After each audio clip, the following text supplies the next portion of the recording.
Welcome back. My name is Kit. And I'm Steve. And this is Streaming Things. You know us. You love us. I think that's why you're here, right?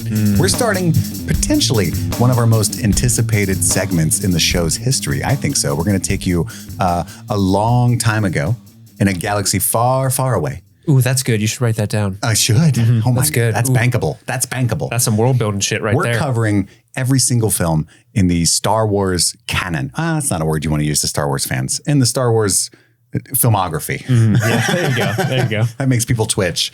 Canon? What about all the books I read as a child? Oh, no. We're starting with A New Hope. That's close to home. That's today.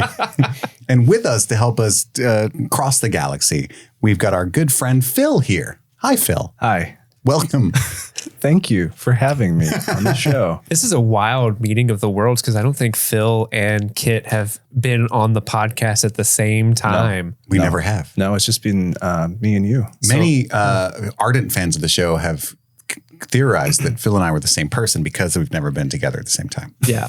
Phil was just Kit Laser with glasses and a fake beard. I am not AI. You're like, what if Kit grew a real beard? He might be Phil. You might recognize Phil, his voice or his face, if you're watching on Spotify or YouTube, from the Star Trek coverage that he was summarily booted from due to the strike. Yeah. Sorry about that. That was a rough time for the show. Yeah.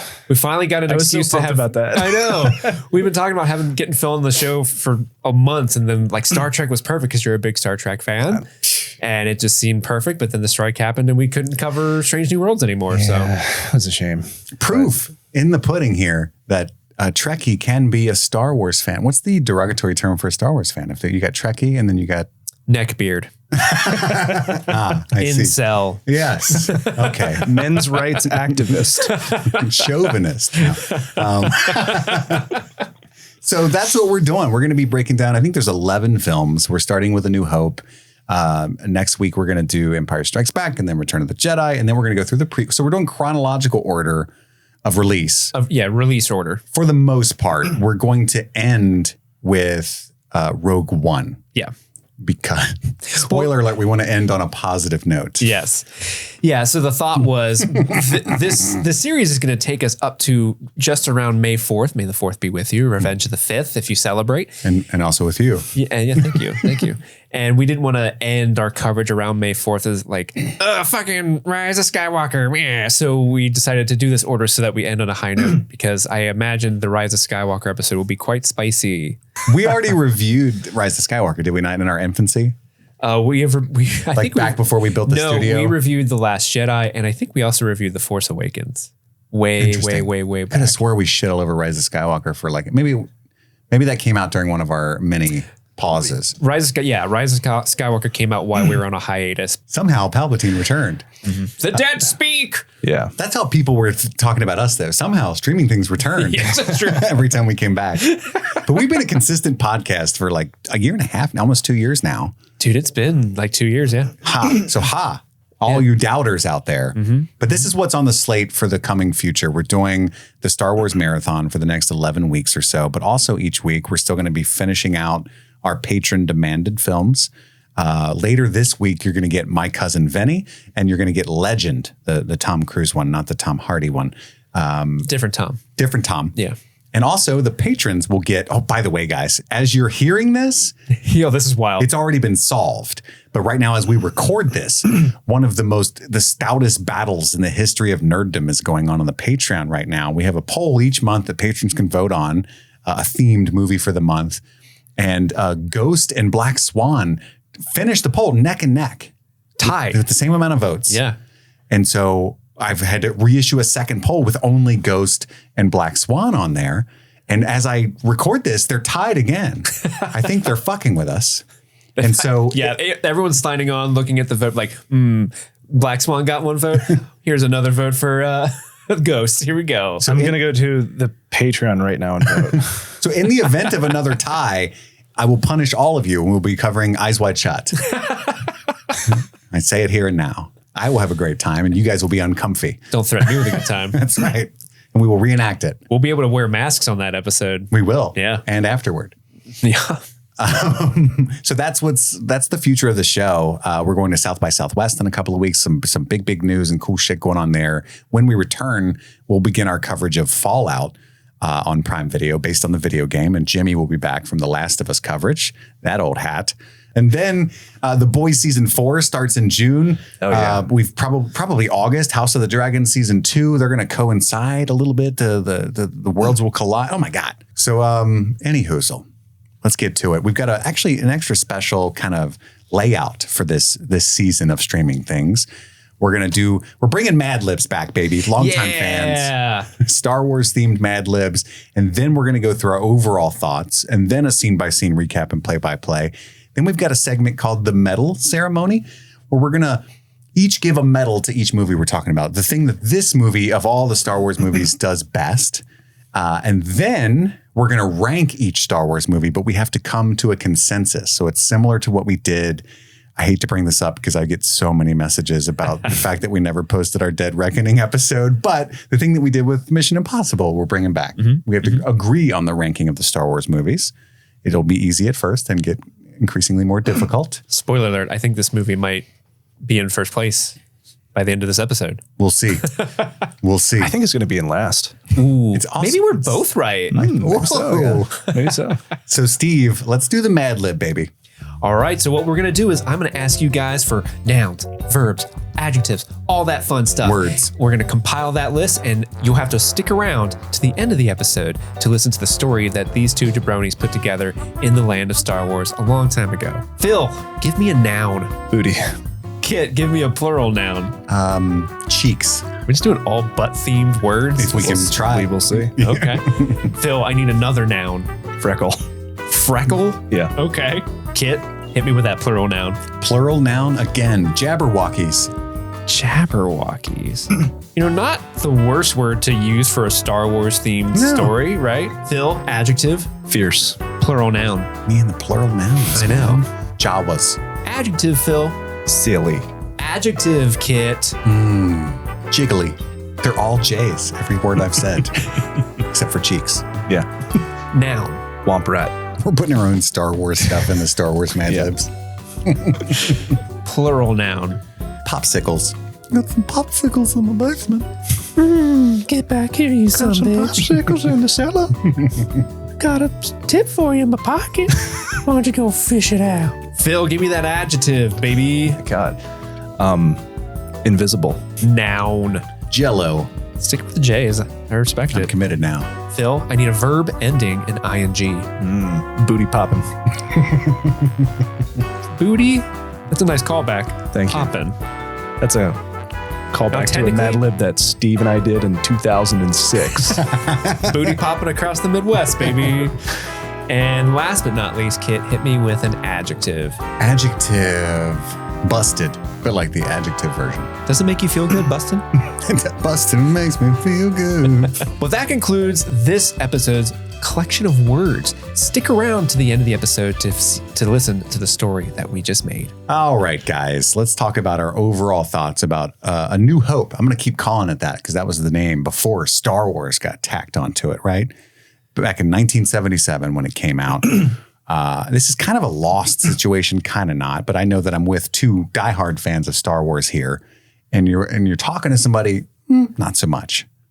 So I think this could be interesting. This could be fun. You're a normie. I thought I was. Oh. I got to tell you. No, spoiler. That's a spoiler. Okay. Somebody might have had a really good time this morning. I'll tell you that. Okay. Watching this movie, I mean.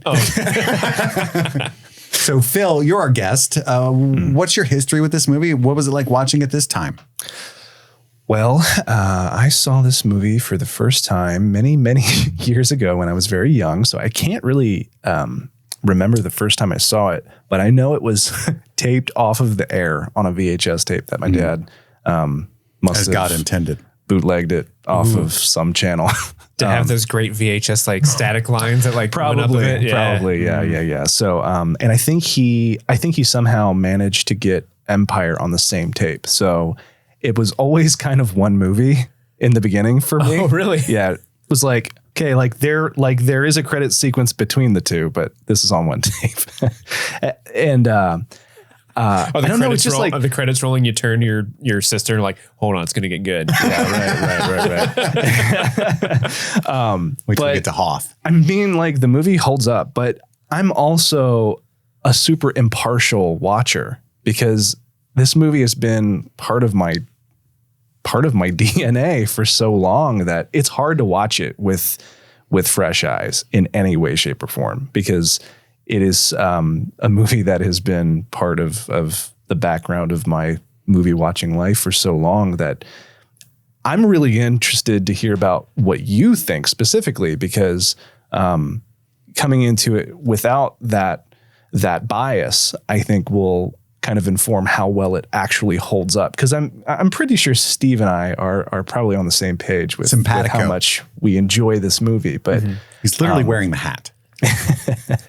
So true. I am wearing an Imperial officer hat right now. Yeah, you look like a real dick. Yep. Not cool, man. Not cool. no, but TLDR, good movie. I like it a lot. Not my favorite of all of the movies though. So, but it's up there. Okay. Nice. Thank you, Phil. I remember watching this movie for the first time ever. I was 6 years old. My stepdad, his brother, so I guess my step uncle, had a boat for some reason. And for some reason we were on it. Did you scream, "I'm on a boat"? No, because that hadn't come out yet. You watched Star Wars on a boat for the first time? On a boat. Yeah, it was. It's so weird because we only did this one time. I say you're sounding like a nepo baby right now. I know, it's the weirdest. It's the weirdest thing because like I was on my dad's boat. my stepdad I was on my step And he called uncle's. He called yachts. George Lucas up from the deck and was like, "Do it for my kid." And he, Okay. all right. Daddy, get the sad bearded man up here to put on the wars for me. Where's his chin? Daddy, why does he look so sad, Daddy? But yeah, it was just this weird thing because we never really hung out with my step uncle, and I haven't seen my stepfather in fucking 20 years. So it's just odd that we were on this boat. It was nighttime. I remember it was nighttime. We slept on this boat. Like, I guess I'm not on boats that often, so I guess people just go on boats and like, well, we're sleeping on the sea tonight, but it's like the lake. You were seaman that day. And yeah, he had What like lake was this? I don't remember. I was six. I cannot remember. But it was this little tube TV that they had like kind of like hung up in the corner of the ceiling. Like Was a it 10-inch? Yeah, probably. It was pretty small. Yeah. Was it starboard or the other one? Port? What's the left one? I don't know. Aft. Yeah. I don't know. And so I remember we watched it and they put it on like, we want to go play rummy or something. What can we put on for the little kid to not bother us for an hour and a half? Oh, I know, Star Wars. So they put that on and I was just fucking in it. I was transfixed. I was taken to that galaxy far, far away a long, long time ago. And I was so excited about this movie. I'd never seen anything like it before. This was the first movie, because this was around 1993 was when I was 6. It was a big year for me. That's when Jurassic Park came out. First time I saw Star Wars. This was like the first year I kind of became aware of the fact that, oh, people make movies.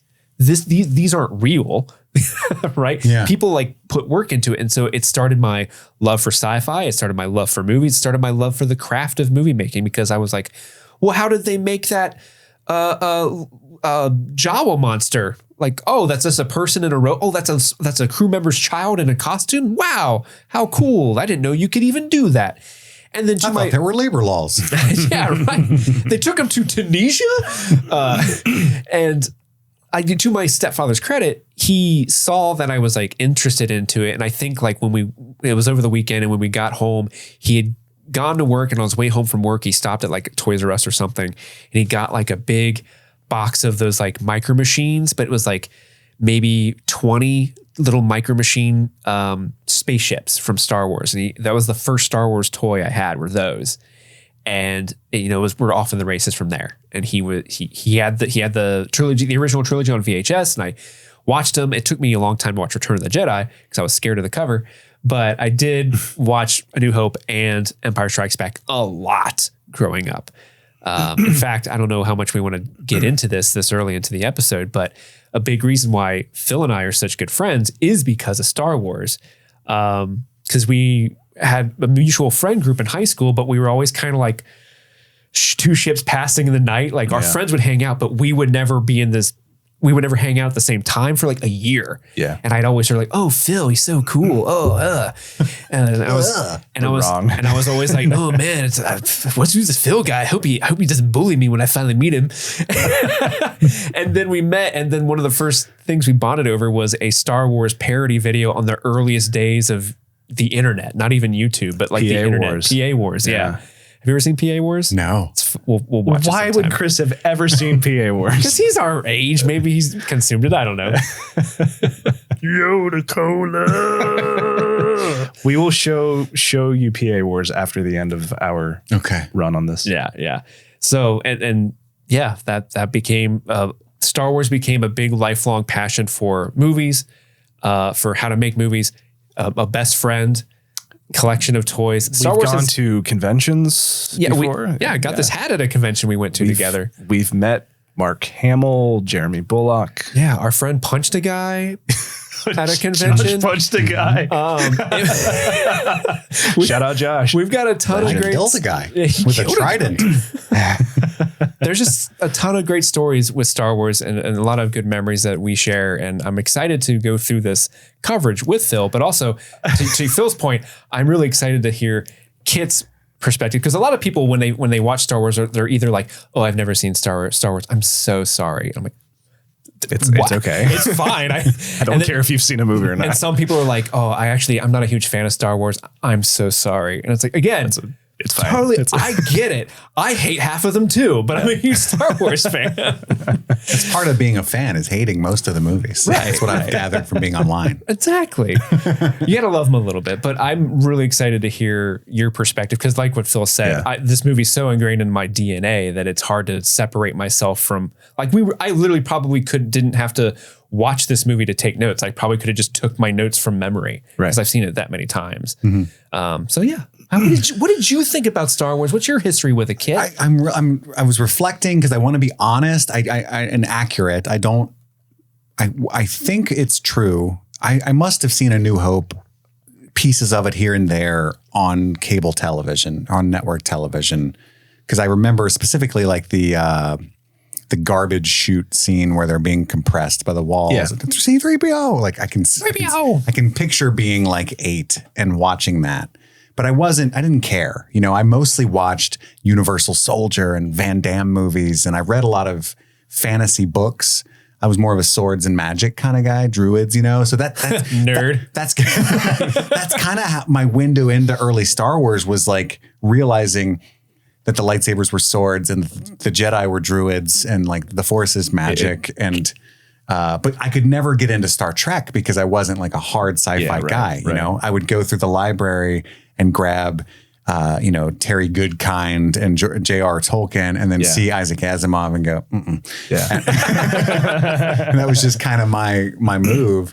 But and this might be weird to say to some listeners, but the prequels were my huge introduction to Star Wars. When A Phantom Menace came out in 99, I would have been 11. We were the right age for it. I remember going to the theater opening night. This is back when you had to actually go at midnight to see a movie. Yeah. And the only reason I went was because my friends were super hyped. The girl that I had a crush on, that kind of stuff. Talked about her many times on here. They were all going. So I go to the theater with them. Mommy, can I go? Can I have $12? You know. And her older brother's there dressed as Darth Maul in full face paint regalia. Back when people did this at movie premieres, you know. And which is weird if you think about it, because all he knew of Darth Maul was like the trailer and the artwork, but he's already in. What if he like dressed up as him and the Darth Maul comes up like, "Hey guys, it's me, Darth Maul." Like in Kung Pao. The first time a guy speaks in Kung Pao. You can call me Betty. What if he was like that? But yeah, everybody's hyped. I don't know why fully, because they've been waiting. What would have been 15 years at that point or something for another movie, you know? Yeah, but I mean, they did re-release the originals in 97. So, or 97 and 98. Did they do a staggered release? Or it was a staggered release, yeah. So it hadn't been like super long, at least seeing them on the big screen, but like new movie wise since 1983. And I go in, I see Phantom Menace, and I'm not going to lie to you guys. I fucking loved it. At 11 years old. We all loved it at 11 years old. Yeah. I thought pod racing was fire. That's who that movie's made for. Yeah. Pod racing was Wizard, my guy. Jar Jar was Wizard. I was like, Misa He was loving bomb it. bad. And This is not Bantha Poodoo. all of a sudden I had all these pod racing toys, and me and my friend Nathan and Andy from the show were hanging out all the time, rewatching these movies, quoting Qui-Gon and having a great time. And I would go back and watch the original trilogy. I hate to admit this now, but I'd rent it on VHS, and I was like, Looks old. it looks old. Yeah. I don't love this. Yeah. It's not as cool. Where's Natalie Portman? I'm really confused. And my dad's like, Leia, dude. And I'm like, Sure. What's up with her hair? None of that. None of that happened. So I just was kind of a fake Star Wars fan early on, That's know? okay. But I did play, I talked about this before. I was obsessed with this game on PlayStation 1 Oh, I've probably played this. called Jedi Power Battle. Hell yeah. Hell yeah. Jedi Power Battles is sick. Oh my God. We were That's what obsessed. Mace Windu had a blue lightsaber in that, right? I believe that he was did. that was before episode 2 and they didn't know. They didn't know it was That was purple. gonna be And Plo Koon had an orange lightsaber Yeah, as I well. did. Yeah. And he had all the combos you had to memorize and like level up to. And it's such a great time. Loved it so much. Had all the toys. And for a brief while, I would have described myself as a huge Star Wars fan. But I quickly started watching a lot of Fincher and, watching a lot of Scorsese. And like, I just went in a different direction completely. Still read the fantasy books and loved that stuff, but I just got really far away from Star Wars. And then in my adulthood, I started learning, and I don't mean anything by this. It's just what my now perception of this time period was like. The 70s was this period of artistic revolution in film, where they had just abolished the Hays Code. They can, in the early 60s, the first toilet flush was depicted on film, and by the early 70s, you had full frontal nudity and like Driver. brains getting blown out. They just were like, alien. fuck it, the gloves are off. Yeah. Guys, they flushed the toilet in Psycho. We can do anything now. And the Americans were trying to copy the French and have directors actually have artistic freedom and vision and not studio control and all these crazy, awesome movies. The Godfather were all made, right? And then is my perception. I love Spielberg, and then Spielberg and George ruined everything very quickly by inventing the modern blockbuster. And the studios got obscenely wealthy. They regained control. We had a period of obscene excess and artistic, I don't know. I don't want to say there's so many good movies came out in that decade, but the 80s is not one you look to as like everybody was free spirited and making art. It was all the modern IP system was born in the 80s. So anyway, all that is to say, I kind of have a weird taste in my mouth sometimes watching Star Wars because I know from my research that Lucas was a passionate nerd into sci-fi, but he's admitted that I looked at what kind of stories people seem to like. And I just took elements of each of them and I put it all together. And I was like, this will be successful. And it was, because you guys are all fucking stupid. Like, you know what I mean? Like, there's no real passion there as much as like, he was like, this will work. I've been doing research on what humans enjoy. He culled ideas from other works and cobbled together. Which everybody does. Yeah. But Lucas specifically he was very upset that THX 1138 failed. Yeah. He took that very personally. Francis Ford Coppola had invented a studio called Zoetrope, and 1138 was going to be their flagship film. His buddy George was making it. And the studio was like, what the fuck is this? No human would have made this. And have you seen No that human movie? did. I have not. I own it because it was Steve's copy. Watch that Me. movie. You'll see why it's not. Me, George classic. Lucas, human, made this. And so, I've been studying humans like me my whole life, a fellow human. and even Star Wars, from what I've seen with them when they watched the original edit, was like the Force was called like the Force of Others. And it was way more labyrinthine than it is now. And Brian De Palma and Spielberg and everybody were watching it and they were like, what the fuck? George, buddy, have you ever been laid? Like, what is going on? No. And Marsha's like, no, he hasn't. And I don't know. And there's even a quote from Marsha where she said that like she kind of regrets what Star Wars did to film, which again, I know there's so many Star Wars fans listening to this, and I'm just saying like there's a side to this story in the business end. I mean, Lucas pretty much invented merchandising, and like there's an ugly capitalistic side to what Star Wars did to cinema. But I gotta say, all that is to say, so I have a checkered history with this movie and whether or not I can fully embrace it. I'm watching it this morning for what has to be the 10th time, but really feels like the third, because I'm like, some of this is kind of new to me, New Hope wise, at least. When we get to the prequels, I'll be like quoting everything. But I'm having a blast watching this movie this morning. I did. I had a great time. I've made fun of it for years on the show with you, because when I watched it with my son got really into Star Wars last year. And I remember watching it with him and coming, like I was all fired up. I kicked Steve's door down and I was like, Steve, that movie fucking sucks. Yeah, I had to replace that door. I was like, what do you mean? And I was like, the guy's aunt and uncle dies and they're just skeletons in the desert, and he just stares at him and he goes, meh. And like I was like, where's the emotion in this movie? To be fair, they did get in a fight that day, so he was probably still pretty mad. He was the kid like, that's what I told you I was gonna run away. My uncle wouldn't let me leave the house, and Aunt Bruce's milk always came out blue. Where was she getting that? And there's a lot of goofy stuff, but honestly, like there was so much creativity in this movie for the time. What George was doing, I mean, a mad genius kind of thing. I don't think George is a very good director, and I think he's a pretty terrible writer of human speak. I've studied them though. But there's some really miraculous things in this movie, and honestly, the effects, I know they've been remastered 13 times, but they hold up. Whenever they were last doctored, like it's not like a model on a string floating across a piece of cardboard or something. Right. Like when you watch this, it's like, it's pretty invigorating and crazy looking. And to imagine being 13 years old in 1977 is what I'm reading, and just like, I can see why it was like this phenomenon. Right. Because like, what did they have to base it on? Other than, they had 2001 and then a bunch of Twilight Zone episodes, and then they walk into the theater and they're like, the fuck? Well, that's what I was going to say. My dad was, I think, 16 in 1977, and he said that because he was a big Trek fan as a kid, because that's all they had was like sci-fi was Trek.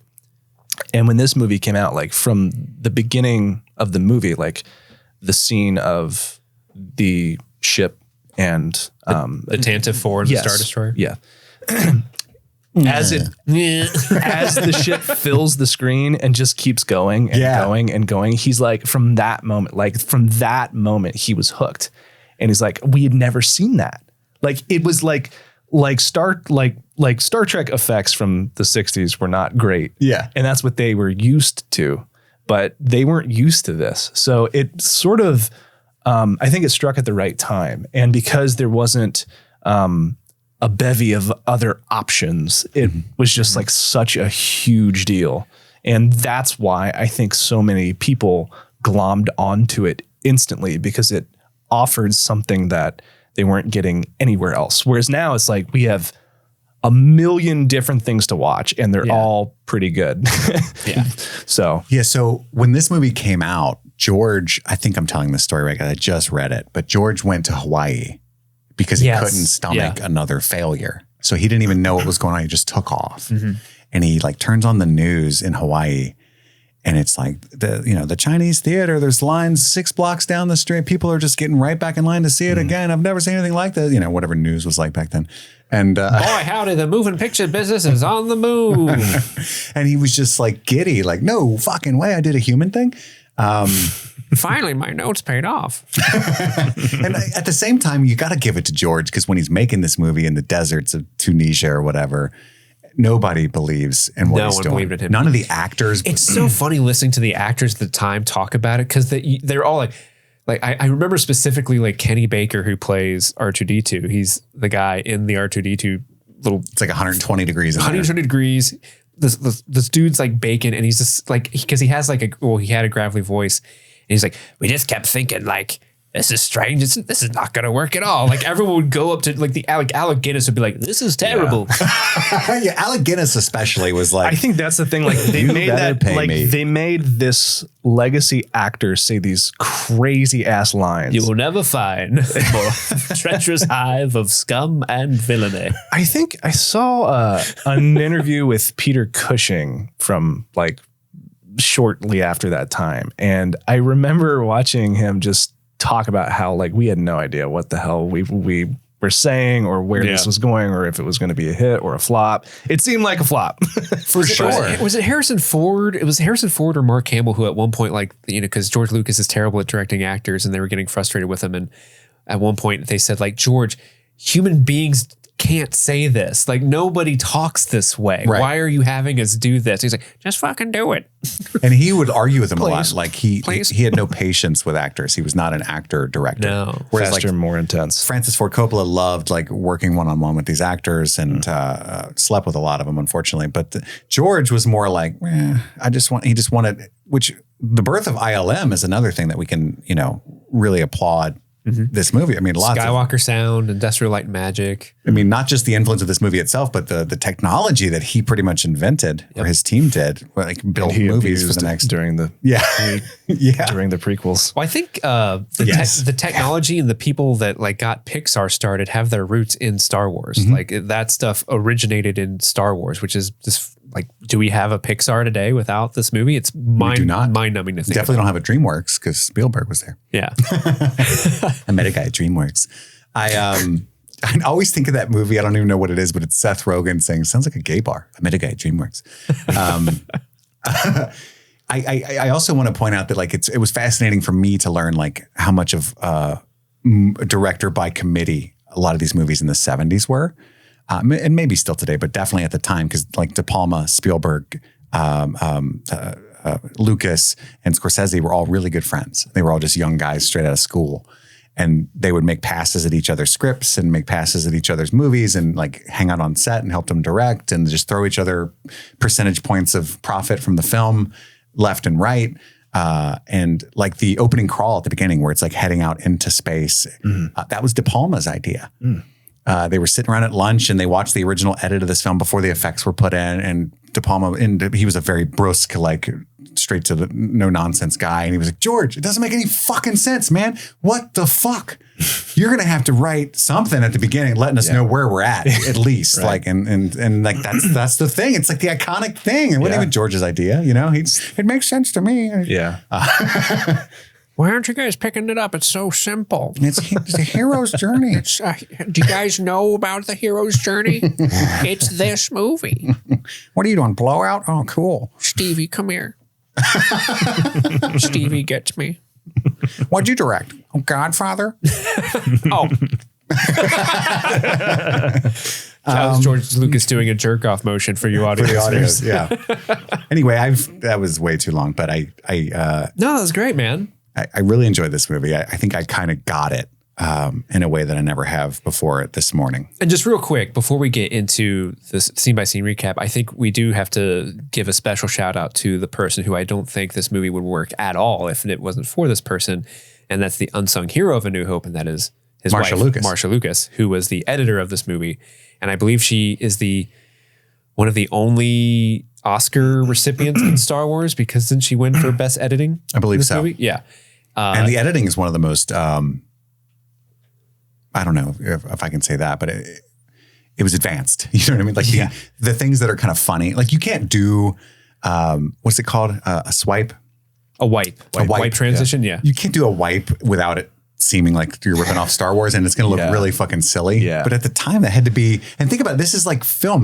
She wasn't editing in a computer. I don't even know how she was doing that. I don't know. Yeah. I have no idea. I have no idea, but it's like, it's really fucking cool when you're like, it works so well with just this story. It's so funny because like that, like, I don't remember the first time I saw the movie, but that transition specifically, you're right. Like no one can do it now without it looking like that movie. Yeah. But before that, it's like, man, you made a choice with this. Like, this is a bold choice, like a bold artistic, stylistic choice here to do these types of transitions.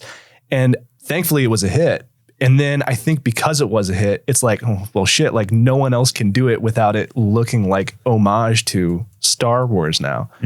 It's crazy.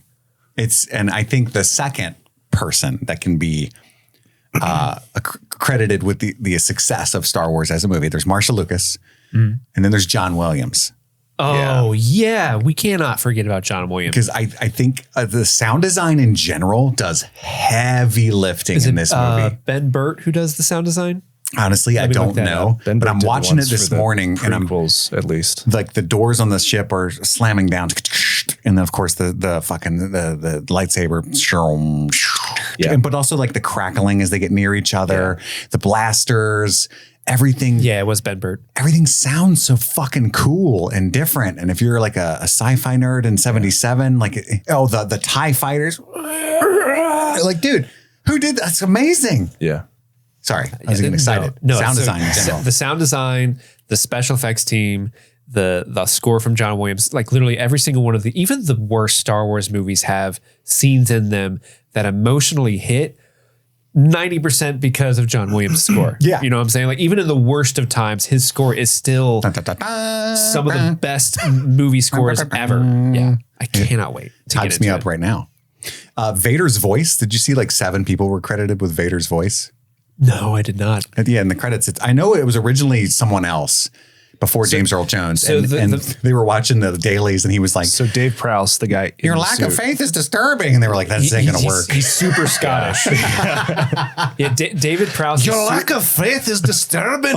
Yeah. He's super Scottish and you can find clips online of like, cause he's performing the lines there and you can find clips of him doing, no, I'm your dad. He doesn't say that. But it's hilarious to watch because he's just like shouting everything because he's in a fucking helmet. Yeah. You know? So it's hilarious. Did you know that Chewbacca had a voice? Like he used to speak? Yeah. No. It's They just so cut it out funny. completely? Yeah. And they're like, this does not work. Wait, so the ADR was... Yeah. Well, sorry. Go on, Steve. Oh, so, Peter Cushing is British. Or not Peter Cushing, Peter Mayhew, excuse me, who is the original Chewbacca. He's super British. And there's one clip in particular you can find on YouTube. It's from this movie. It's when they're in that little control room before they go and save Princess Leia. So they're in the Stormtrooper outpost with their helmets off. And at one point, he puts his hands on his sides, right? Obi-Wan leaves because Obi-Wan's like, I'm going to go do the tractor beam thing. Yeah, and he don't leaves. you stay here, Luke. And Chewbacca puts his hands on the side and he goes, that man is quite mad. No way. Yeah, it's so hilarious. You have to go look that up. So they dropped that part though. Like this guy cannot. And have imagine a being voice. the actors and you're hearing David Prowse and you're hearing this giant bear like with a British accent. That has to add to Alec Guinness. Like, what the fuck am I doing? Yeah. Oh, today? for sure. Right. Yeah. For sure. I don't need this. I'll be in my trailer. So it opens up a long time ago in a galaxy far, far away. We get that iconic opening crawl and then transition straight to the Imperial cruiser. Am I right? Star It's a Star Destroyer? Yeah. And my note says Star Destroyer, but I tried to correct myself. And that's what, just go with your gut. And it's fucking awesome. Like you said, like that, the ship just keeps going. Spaceballs kind of ruined it for me, but it's still. The Spaceball strip is so good though. With the balls on the back. We break for no one. And then we meet. It's interesting how narratively how this movie starts. Really, it's almost as if R2D2 and C3PO are the protagonists because they're the only ones who follow the entire time. Yeah, this is George Lucas taking inspiration from Kurosawa and The Hidden Fortress because The Hidden Fortress is this epic, Starts with droids. Well, there are two commoners. They're just like these two dumb, bumbling idiots that is like the audience surrogate, kind of weaving the story together through these two characters' eyes. But really, the main characters of the movies are the heroes with the swords and whatnot. Yeah. And this was he's a huge Kurosawa fan. So Luke is like, I'm just going to do that, but with droids. That was a good idea. Just like me. I mean, to help the humans like me. That Kurosawa, I've never heard of him, but he's going to go places, I feel like. I think so. Because that was a good idea. But we see the two droids. There's like another 3PO in the back that we don't know what his deal is, but he kind of wanders off. And That's then the Pete Best of the droids in Star Wars. What could have been for that silver one? And then we get like the dickhead helmet guys, like the whoever Rebels. the diplomats. Are they full rebels though? I guess so. Yeah. Because she's like, this is a consulate ship. The crew of the ship. Yeah. Yeah, they're more like that's a rebellion outfit, but they're more like that ship is more under Alderaan. So it's like an Alderaan-y consular ship. Yeah. Then where are all the diplomats? But yeah, they got little dickhead helmets. I did note that. Then the troopers bust in. And Pew, pew, pew, pew, pew. Vader comes in, and we've got this idea of Vader in our minds now after decades and decades of pop culture, especially more recently where they've made him as sinister as he should be. But when you watch this first iteration, it's funny to me. He comes in and he like puts his hands on his hips and he's like, Kind of looks around. like he's very much the manager, you know. Oh, you're gonna act like you're working now that I'm here. Looks like a lot of paperwork. Somebody's not getting a pizza party this week. I know that kind of vibes. But he busts in, and we see the end of Leia recording her message, the iconic message to Obi-Wan with R2. And I tried to take note of like all the planet mentions and stuff, which I'm sure you guys are intimately familiar with. But we get a mention, I forget why, but there's the spice mines of Kessel, which I assume is where the Kessel Run had taken place. We see You'll the learn spice about mines that. of Kessel in another movie coming up. Yeah. I also I just pieced this together. The last movie we're going to watch in this is essentially ends on the first scene of this movie. Yeah. Indeed. It's like a circle. Yeah. We're bookending. Yeah. This is really so. Question about this. This is what I never understood. So you know the hologram that she creates in this moment. How did she get that third person perspective? Because she's recording it on R2, but when they watch it back, she's like, It's like you're a seeing like a 3D model. third person version of that instead it's of like not an angle that R2 would have had. yeah, right. Like you would have thought that like it would have been more from like the first person perspective. It's just her crotch, and you can hear her talking. It's just like a hologram, but she looks. Like your mom FaceTiming you. Is this on? Sorry. That's a fair point. Yeah. I'd never thought of that. I've had 38 years to think about that. So Well, we see Vader, he like physically chokes this dude out. You can see that he's physically strong. He doesn't force choke him. He like actually lifts him up and kills him. This is a consular ship. Where's the ambassador? And And he just chucks him into the wall. I don't like to be lied to. My wife used to lie to me. That's what I did to her. well, actually, she died of a broken heart. So anytime Darth Vader force chokes somebody, does he just like, he died of a broken heart? It's Everyone like saw it. It's like that college humor Batman guy where you ever seen that video where he can't stop killing people? No. And they're like, Batman, you just murdered him. And he's like, he's sleeping. And he's like, he's got a knife in his neck. You've never seen that video? No, I have to show you that. That's Vader. He just doesn't know. They're all dying of broken hearts. I'm really curious to know, as Lords of Canon as you are, there's a scene I took note of this time. They go in when they catch Leia. They steal from Star Trek, which I don't think they ever do again in the Star Wars universe. They set stun? their blasters to stun. Yeah. Does that ever happen again? No, it never comes back up, right? I don't think it happens in the movies. It happens in the At least not TV in shows. the original trilogy or the prequels. Right. I'm pretty sure it never happens in the movies, but it does happen in the TV shows. Where they change their blaster to stun? Yeah. And it's that same like circular blue disc, that noise. Yeah. Roddenberry was like, Goofy. George, What the fuck, my man? next year you're going to beam him up? What's going on? I also love that, like, they are expert marksmen on stun and cannot hit shit when it's shoot to kill. There's a line later about how good marksman troopers are that I shit, no way. It was so funny. I do like the scene with, because they're walking through the corridors and they see Princess Leia, and the one guy's like, hey, there's one set for stun, and she fucking murks him. Yeah. Like, I was trying to stun you. Yeah. Chill. But R2 makes a run for it, and like 3PO is like, oh, I guess I'll come. You mindless philosophy. What a great What a great hit he has on R2 there. I love the jabs he gives him. You mindless philosophy. Don't call me an overweight glob of grease. Yeah, 3PO's banter is one of the biggest draws of this film. We could all be so lucky to find someone in our lives who loves us as much as Anthony Daniels loves being C-3PO. Oh, I say. I have an Anthony Daniels story, actually. Did you meet him? Yeah, I did. I helped him rearrange chairs in the basement of Union Terminal. Oh, nice. For the weirdest thing. For that costume exhibit that came through? We went to it. Yeah. He was there to promote the Star Wars costume exhibit that came back in like 2017 or 18. And he was there to do some press. And I was press at the time. So I brought Steve because I'm like, dude, Anthony Daniels. Yeah. Come on. And and I went into the room and he was the only one in there. And it was awkward because I was like, oh my God, this C-3PO, like this man I've been watching my whole life is here in the room. He has no idea that I exist. Did he greet you like, oh, hello, I'm Anthony Daniels, human cyborg relations? Human cyborg relations. He did not introduce himself.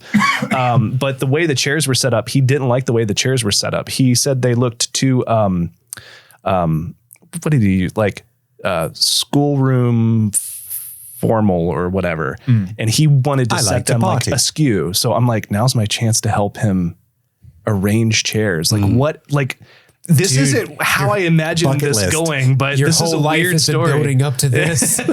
This is a weird moment in my life. So I'm going to help this really famous man in a very specific circle of pop culture. Don't fuck it up.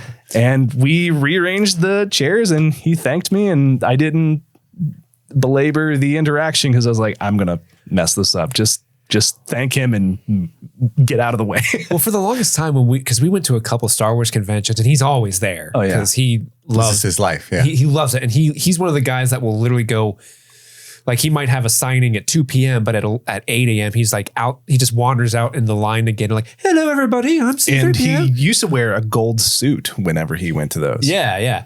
But the joke that we kind of had for the longest time is we would go to these events all the time. We would see Anthony Daniels hop in all the time. But whenever we would get your photo out to take, or your camera out to take a photo of him, he would always walk away and look like the fucking blurry Bigfoot photo.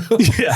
So it was the joke for the longest time that Anthony Daniels is the Bigfoot of Star Wars. It's funny because like I don't think he was meaning to do that. I think he's never not moving. Oh, he's always running around. Yeah. So it was just like it wasn't like he was trying to stop us from taking a picture of him. It's just he was just like, I have so many fans to like wave at that I'm just not going to stop. Yeah.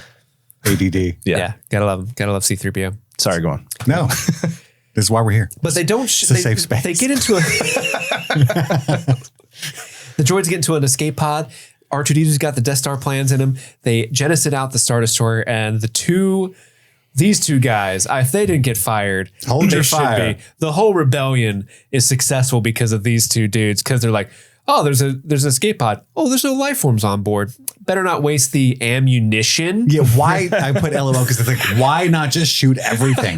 Who gives a fuck? Right. In this digital age that Star Wars lives in, why not shoot everything that could have a digital signal in it? Apparently, another thing that never happens in the Star Wars universe that I remember is you can run out of bullets, whatever they are.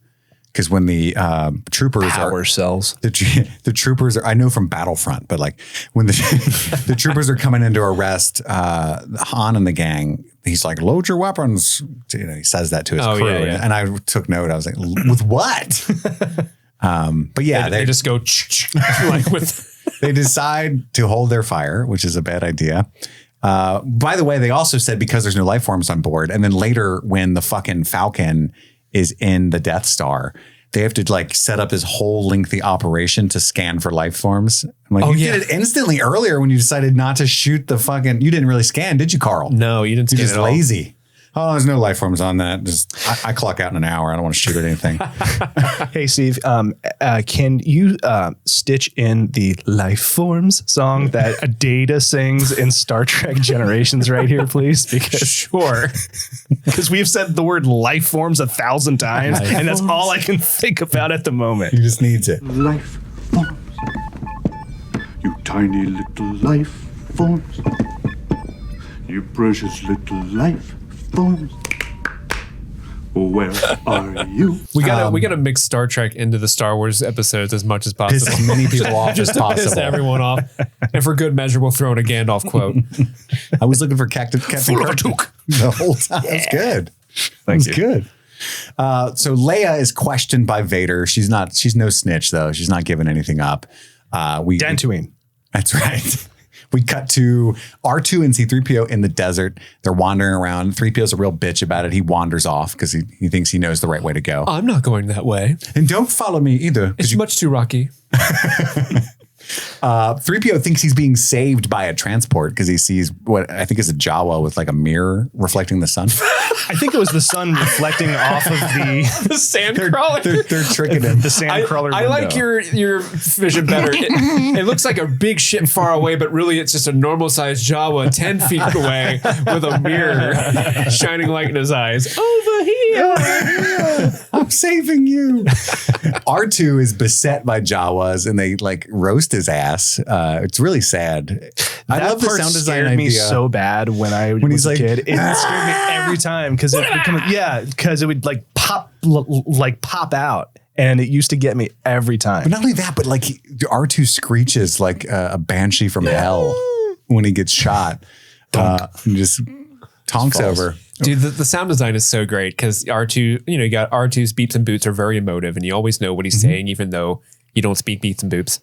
I do speak for Duolingo. Oh, they got that on. Is the bird? Well, I'm more beeps than boops, but You better. Did you do your lesson today? You don't want to get frozen out. I did. But then I love the way I also speak bocce. Oh, The Italian game. Every time he says bocce, I'm like, we playing bocce ball? I just love the way the Jawa sound, like the little like That was really good. Houdini. Like it's so fun. I love Jawa so much.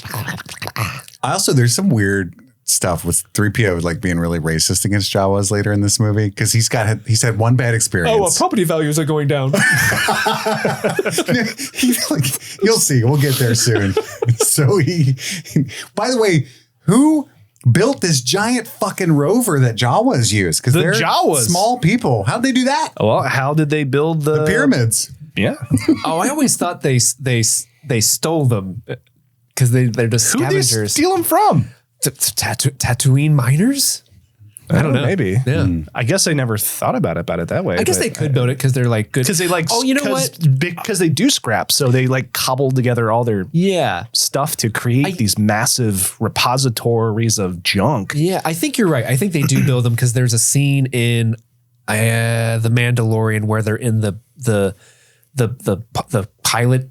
What do you call it? The cockpit of a sandcrawler, and it's Jawa size. So the Mandalorian's like huddled down because it's real tiny. that's right. Yeah, that's their stuff, man. Yeah, I think it's impressive. It's really cool. But troopers are out looking for motherfuckers.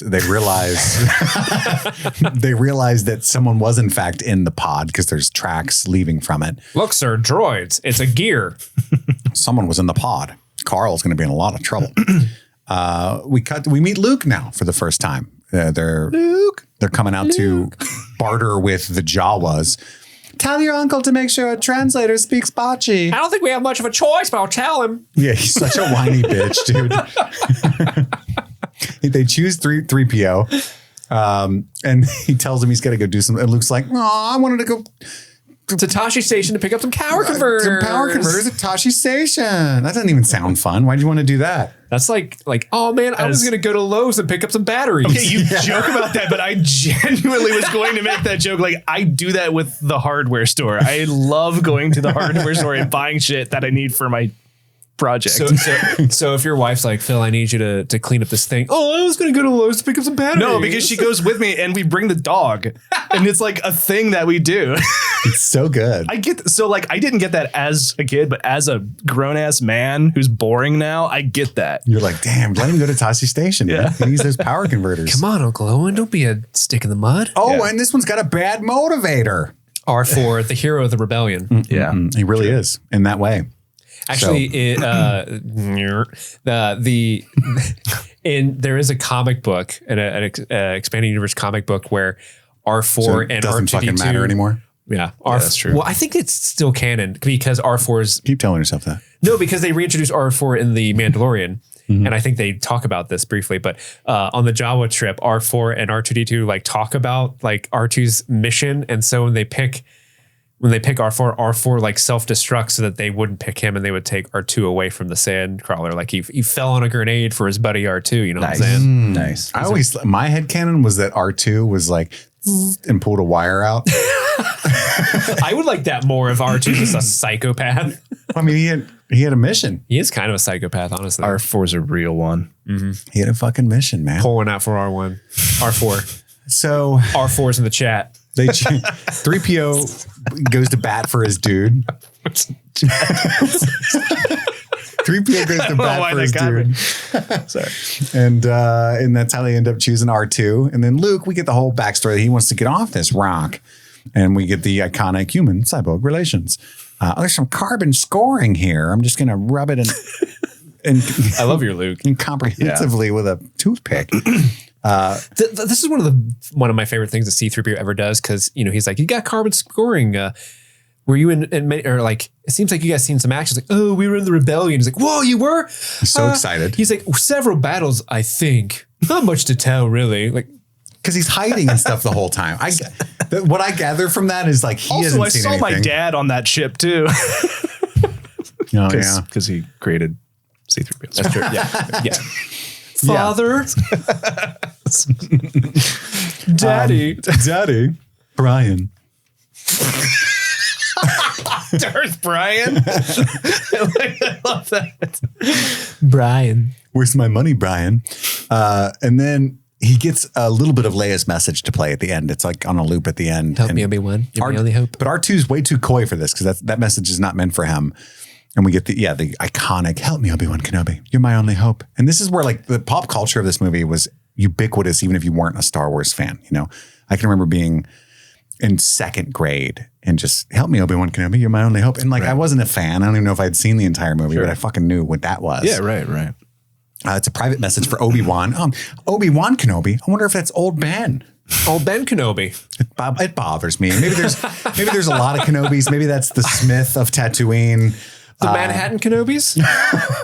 I love how like Obi-Wan had to go incognito and he's like, I'm going to keep my last name though. Like, I'm not going to change that part. Just You're change never my name going to to find Ben. me. No. They're looking for Obi-Wan, not Ben. We're looking for a Jedi named Obi-Wan Kenobi. What's your name? It's Ben. Old. No, Kenobi. Old Ben. Old Ben. That's his first name. So it's Old B. Because I'm Kenobi. old. Yeah. Hello there. And then R2 tricks him into taking off his restraining bolt, which is pretty awesome. He's like, if you take this inhibitor off me, I could probably play you the whole message. Wink. Oop, bye. So he takes it off. The message disappears, and he's got to go to dinner and eat his blue milk. So we meet more of Beru and I Owen. love to eat milk. He tells them about Obi-Wan. They say, forget it. We're not telling you about it, or at least Owen does. He's pretty hard about it, right?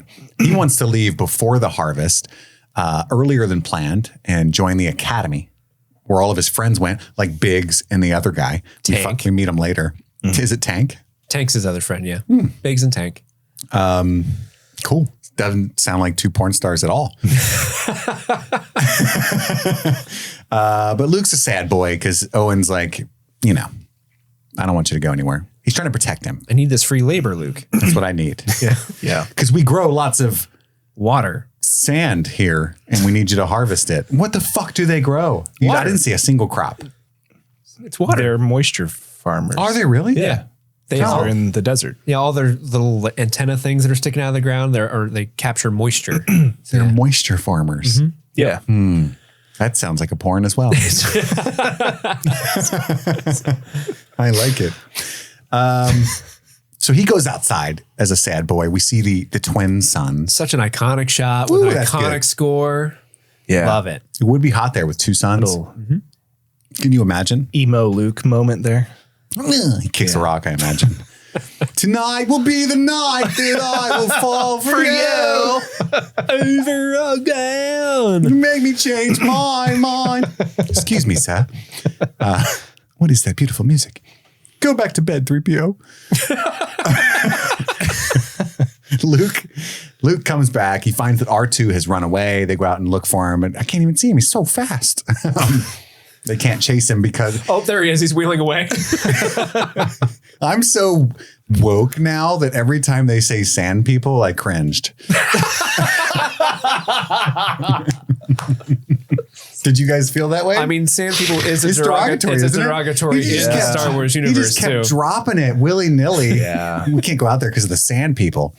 Yeah. And then they say it over and over with nobody correcting him. I think those are Tusken Raiders, sir. Yes. They the are. true name is Tusken Raiders, but even the Tusken Raiders is somewhat derogatory because the name is derived from that culture of people invading a settlement called Tusken and massacring In all the Italy? people. Yeah, yeah. And so they massacred all these people at a settlement called Tusken, and so they called them Tusken Raiders. And so even that's kind of Oh, so what are they actually called? that they're either Tusken Raiders or Sand People. That's all we got. Called Yeah. Nice. Yeah, he's like, we can't go out there because of the sand people. And I feel like my dad probably killed a lot of them, women and children. And I probably shouldn't go out there. I'll just snap.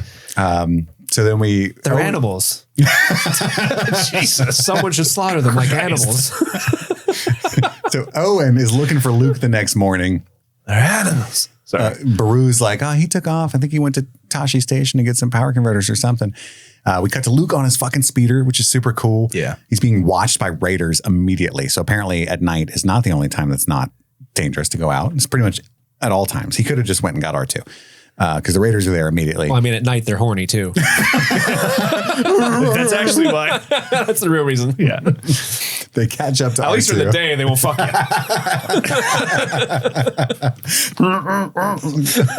It's a whole different picture. There's sand people out here, or worse. What does he mean by that? Are those banthas that they're on? Are those banthas? Yeah. Banthas, Yes, yeah. bantha fodder is an insult in the prequels. Bantha Poodoo. Bantha poodoo. They get attacked by a raider. Luke he puts up a decent fight, but he gets knocked unconscious. We presume fucked if it was night. Yeah, that's true. And then they start going through his speeder. They seem kind of harmless in a way, you know? They're just like, ooh. They're more like Game Jawas Boy. than we think. Yeah. Like, they're just tall Jawas. Yeah. They're curious folk. Yeah. We get this like ridiculous howl is how I don't know what that is. that's how Obi-Wan sings I've them. never understood that at all. That noise it's added in later. That's not the original noise, right? Like before it was just like a louder Tusken Raider. I can imagine that Alec Guinness did that. I only remember I won't only do it, remember the current howl scream thing. And that's supposed to be a crate dragon roar? Is that what it's supposed to be? I think that's what they were going for. It's like some way to scare them off because they hear the howl and they turn tail They're immediately. easily startled, but they'll be back in greater numbers. Oh fuck! It's old Ben. It's dirty old Ben. I wish he had done something, you know, instead of I wish I had heard like had his hood up and he's just waving his arms around.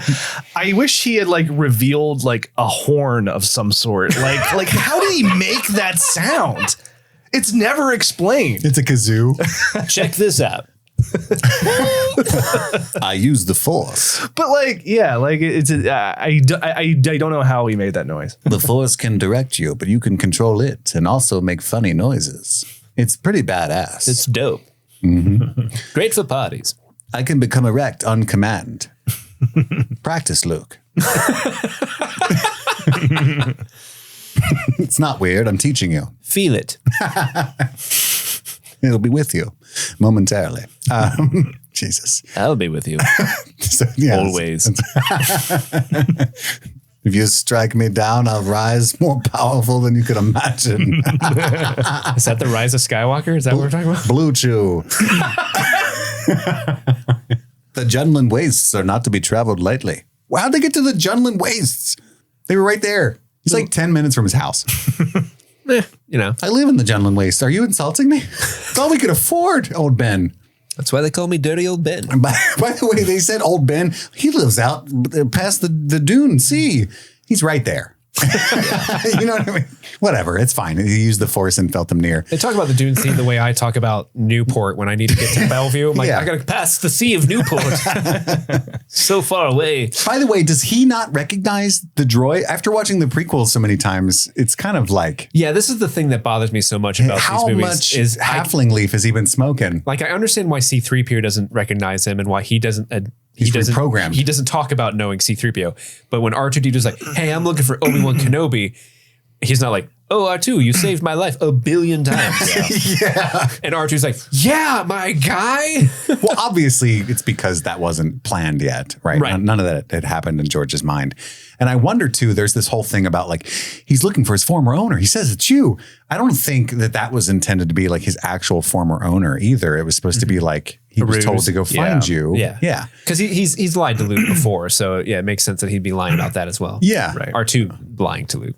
But we get the whole scene where Obi-Wan, well, that's a name I haven't heard in a long time. He's me. I just remembered. I'm old. Give me a That's me. second. And then we better get indoors, right? Fucking 3PO's missing an arm, poor guy over there, but he gets rebuilt pretty quickly. And they talk about Luke's dad with old Ben. You know, he wasn't a navigator on a spice freighter. By the way, forgive my ignorance, whose brother is Owen? Owen's not a real uncle, right? No. So Anakin Skywalker, Darth Vader, his mother is Shmi Skywalker.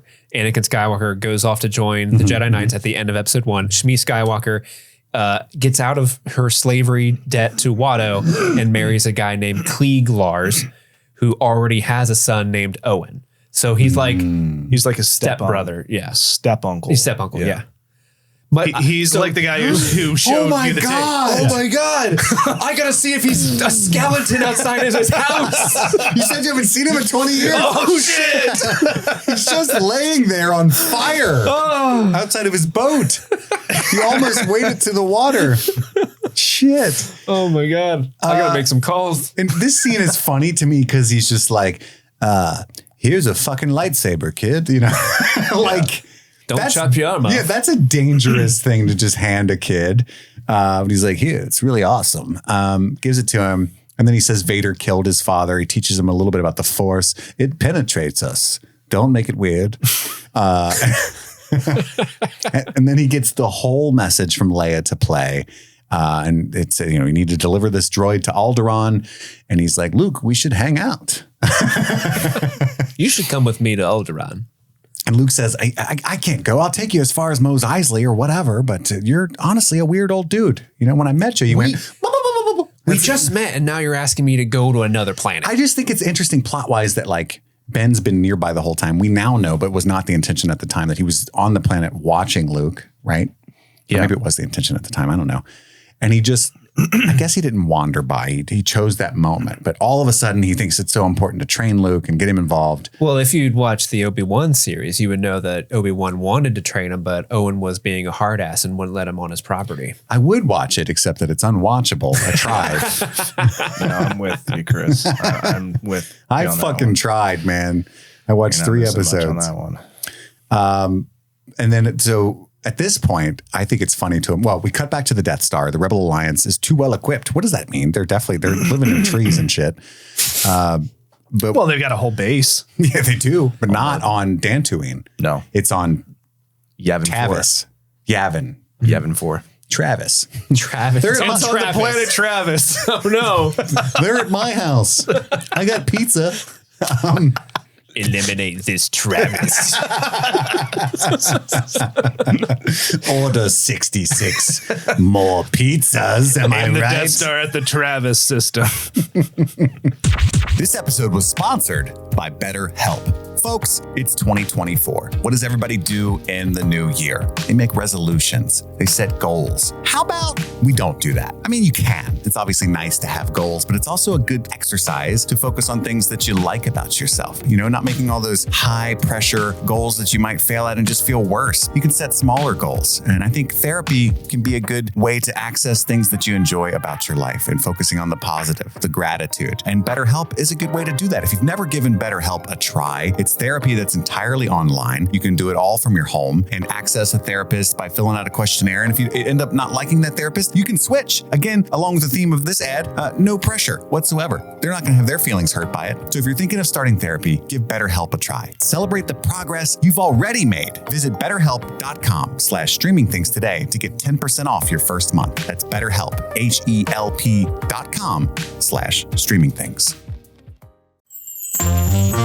It's the month of February, so you know what time it is. It's time to thank our patrons. Every single one of you that helps keep the lights on at Streaming Things, thank you so much. But we want to give a special shout out to our super patrons, and here they are. Thank you to Stanton Valentino, Maddlestat, Bryce Coppin, Susie Callahan, Anthony Corona, Sunshine, Huckleberry Cauliflower, Ashley Hazen, Mike from New Hampshire, Brett X, Emily Scarano, Will Tickler, Svento 7, Jay Scramo, Blothpum, AK Ashley Ray, Wendy O'Laughlin, Jason Hawkins, Big Butthorn, Conrad, Kaylee Sampson, Rabid Dog in a Barbie Car, Charlie Friday, Alexis Adler, Peaches, Emmy, Haley B, Joe Velez, Michelle, John Collins, Amber McVeigh, Amanda King, Trisha Bueller, Sun Loving Mortal, Suzanne Rode, Lauren Waller, Jen Robinson, Kalisha Reeves, Aaron Armstrong, Kevin Strother, Ashley Powers, Stephen V, Casey McCain, and of course, Enza. And with that, let's get back to the show. Well, the emperor has dissolved the council. Yeah. The Senate. Now it's like a full-on, no more Fascist government. No more pretending there's any kind of Republican or Democratic thing going on here. Fear will keep the local systems in line. Fear of this battle station. God, I love British Imperial speak. I know, they're the best. Tarkov, the man. And then who's the moth that who gets a little uppity with Darth Vader? Who's like, this station is now the ultimate power in the universe. And Your sad devotion to that ancient religion hasn't gotten you laid. Gideon? No, not Moff Gideon. That's the guy from Mandalorian. Yeah, you're right. I can't remember that dude's name, but yeah, I love The dude his, that gets the iconic force choke. Yes. Yeah. Yeah. I just love his little like do not try to frighten us with your sorceress ways, Lord Vader. Your sad devotion to that religion has not given you clairvoyance enough. And then you get the nice, I find your lack of faith disturbing. I find your lack of Is it faith Mahdi? disturbing. Mahdi. Mahdi? I think that's it. Yeah. Okay. That's a Admiral lame name. Mahdi. Lame name. Admiral. Here, I'm. And then you got the dude who's like kind of arguing with him in the beginning of the scene. He's the most 70s looking motherfucker in the world. He's got sideburns and like this bulbous I love that nose. guy. And he's just like, he's like, I like that dude's energy. And as soon as Admiral Vader, Mahdi is the guy. Yes. Yeah. as soon as Vader releases him, it's weird. Mahdi's like, do it again, daddy. And then the scene cuts because that's awkward. We cut to the rover. The Jawas are all fucked up. They're dead. Their things all. Only Imperial stormtroopers are so precise. That's the funniest line in the whole. That statement aged like Original milk. I lost it, dude. It aged like blue milk. And then he's like, oh no, that would have led them back home. And then Luke runs off. And it was there that it hit me. And this is the sinister truth of Star Wars, guys. Something you've probably never considered. Think back a few scenes earlier. Thinking.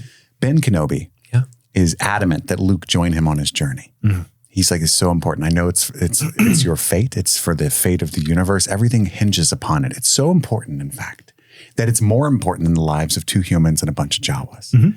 Ben Kenobi slaughtered those Jawas and killed Owen and Beru so that Luke would be forced to join him on this journey. Wow, I didn't consider that, but that's dark. That's Hello, dark. remember me, Owen? Why does he sound like Matthew Modine? And he just like starts pouring gasoline on him. Like, what are you doing, old man? Quit running. I'm going to light you on fire. The force penetrates us. And Baru comes out. What are you doing, old Ben? He goes, hello there. And then lights her on fire. Exactly. That's my headcanon. The boy is mine.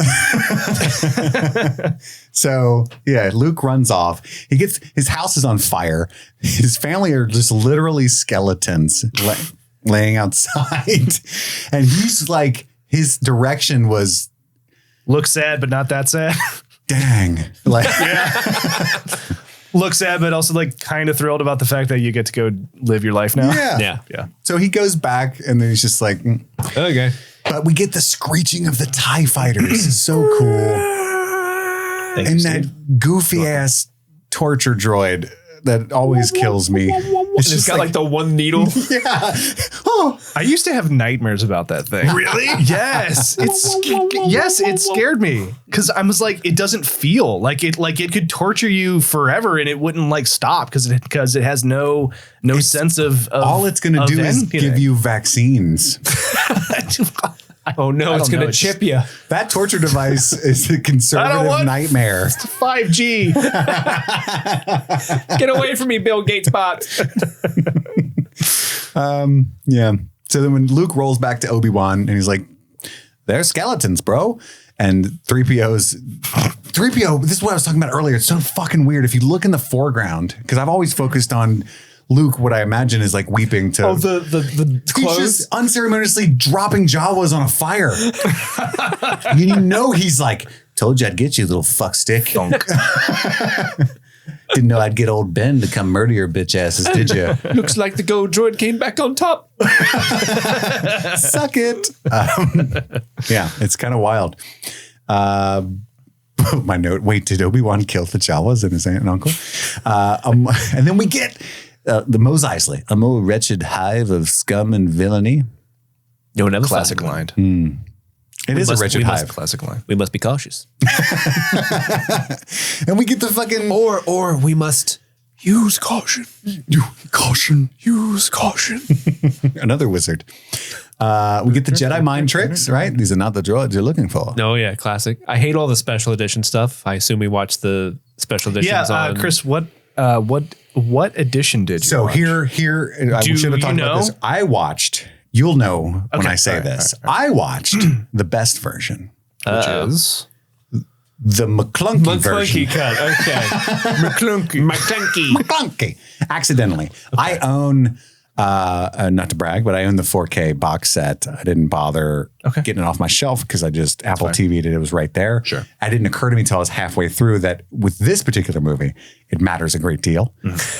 And I was like, fuck it, I'm in now. But what, is there a different part to this particular scene as well? No, so when they're going into Mos Eisley, a lot of special edition stuff CGI comes up here with like really bad CGI from 1997 that does not age well.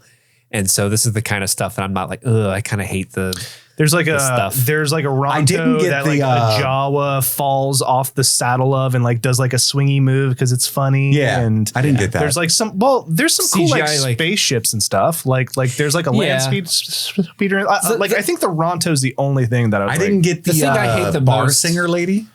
Oh, she's in Return of the Jedi. Yeah. Of that extended scene where she's like, "Ba-da-da-da." Yeah, that's Return. Dang. No, the one I'm thinking of specifically is when they stop them and they're like, these are not the droids you're looking for. There's like a CGI Ronto that crosses frame for no fucking reason. That was really weird. And it's what really a weird bad choice. Like you did not. That's the last thing you needed to think about doing. None here. of that's in the Did you McClunky watch A CGI Jabba. was think so. Jabba the Hutt in the movie? cut. Yes, he like rolls up. I didn't ever see him move before. Okay. Yeah. He's So, like on foot talking to Han outside the Falcon. did he watch the And he steps on his did you tail. watch the Did you DVD watch- re-releases? Did you watch it on Disney Plus? Yes. Yeah, so that's the same version I have. Disney what? that I watched. Disney Plus. Thank you. Thank you. Woo. I'm so glad you kept me honest. Christ. Yeah, the McClunky cut is on Disney Plus. Yes. That's where it originated from. Yes, I know But that. that has all of the the special flaws you're talking edition. about? Yeah, it has all the I didn't special notice any edition of that. stuff plus McClunky. Oh, all this good stuff. So we'll get to the Jabba scene, but please go on. No, yeah. So they mind fuck the troopers. Stupid people you can do this too, Luke. And he's like, watch, I'll make him dance. Teach me how to Dougie. It's basically watch me. well, whatever. And we get 3PO talks major shit about Jawas again. I mean, he's really had a bad experience. Such awful creatures. To be fair, they did. I don't know. He's had a bad experience, but at the same time, I'm like, set you on not fire. cool, bro. Not all Jawas. Actually, that's all of them. And then we get the cantina. You know, it's like the whole thing. Honestly, it might be a hot take. That's a bop. It is a bop. Both Cantina songs are amazing. Wait, Kit. Who the hell's like, the Cantina scene is not a bop? No, I didn't know. That is not a hot take at all. I would listen to that while cleaning my house, is what I'm saying. Chris, I used to have the soundtrack to that movie and used to play it on my computer. I can see you in some tidy whities.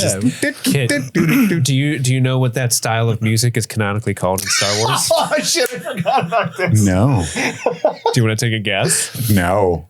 Okay. I don't trust myself. Can we say it at the same time? Yeah. 3, 2, 1. Jizz. I'm not joking. Not. It's 100% not called joking. Jizz. Google search it. No. What is the Cantina?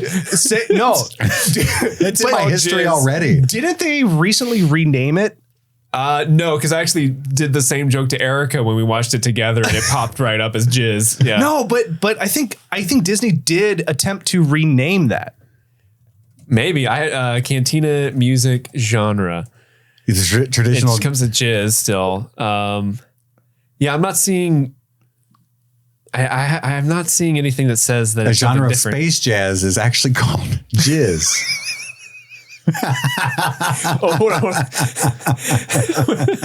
Today I learned jizz is the genre of music played during the cantina scene in Star Wars Episode 4, and common instruments include the bass viola, a clack beep box, and the jizz box. Mom? Oh man. Oh, I guess Erica can hear us because she just texted me an ad that or an article that says Disney is not trying to erase jizz from the franchise. Oh, okay. She did say she could hear us in here. Thank you, Erica. We get an establishing shot of the cantina. The barkeep is like strangely prejudiced against droids. It's so stupid to me. It's from the Clone Wars. Oh. Yeah, it's because the droids were the villain, and so it's like we don't take the people that. Well, I was like, they don't eat or drink. What the fuck is your problem? I think it's just a prejudice of the Clone Wars. We don't serve your kind in here, mostly because you don't imbibe. It's kind of And stupid. it's physically impossible. There's a droid bar down the street. Plug in. Luke orders. He tries to be cool. He's really. You've been to a lot of bars. I feel like you've been to a lot of bars, right? Yes. You don't grab the bartender's shirt and pull. I would literally rather die than do that. That's crazy. Like, Luke, you're clearly not old enough to be in here. He was thirsty. Hey. And then Ben's over there like talking to Chewie. We assume like learning about Han and You starting look to like a negotiate good that. boy. He doesn't like you. And Luke's kind of gangster though. He's like, all right. Dr. Evazan. To be fair, like he tries to keep it chill. I don't like you either. We're wanted men. I have the wanted. death sentence on 12 systems. Which is, by the way, you know, you're not very good at crime if Yeah. you're not getting away with it. You know, No. I don't like that. I can never go back to Travis. Oh man, I wish we could all go back to Travis. Obi-Wan cuts his fucking arm off, and then the place is so gangster that the music just starts again immediately. And by the way, again, Jizz resumes. the jizz resumes. I know that I'm looking at this from That's a shirt right there. a lens where the world is much more fleshed out than at the time. But if Obi-Wan had used a lightsaber, right? This is what, 30 years since anybody's seen a lightsaber, but they all know what that 20, is. yeah. The Jedi ran the galaxy for millennia. Yeah. Mm-hmm. Busting out a lightsaber is no small thing. And everybody was like, yeah, whatever. but they don't know if it's just like a guy who found one. Maybe he made that. Like it's like Could be a yeah, he might not be like a Jedi. Like it doesn't take a lot to like ignite one and like accidentally take an arm off. Not like, even a little bit. Yeah. So, yeah. And you can tell by the way Alec Guinness is like, eh. Yeah.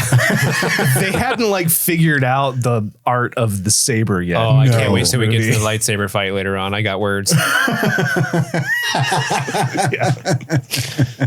That didn't really happen in my memory until the prequels. That was what was so amazing about them, right? Like the choreography, like holy shit.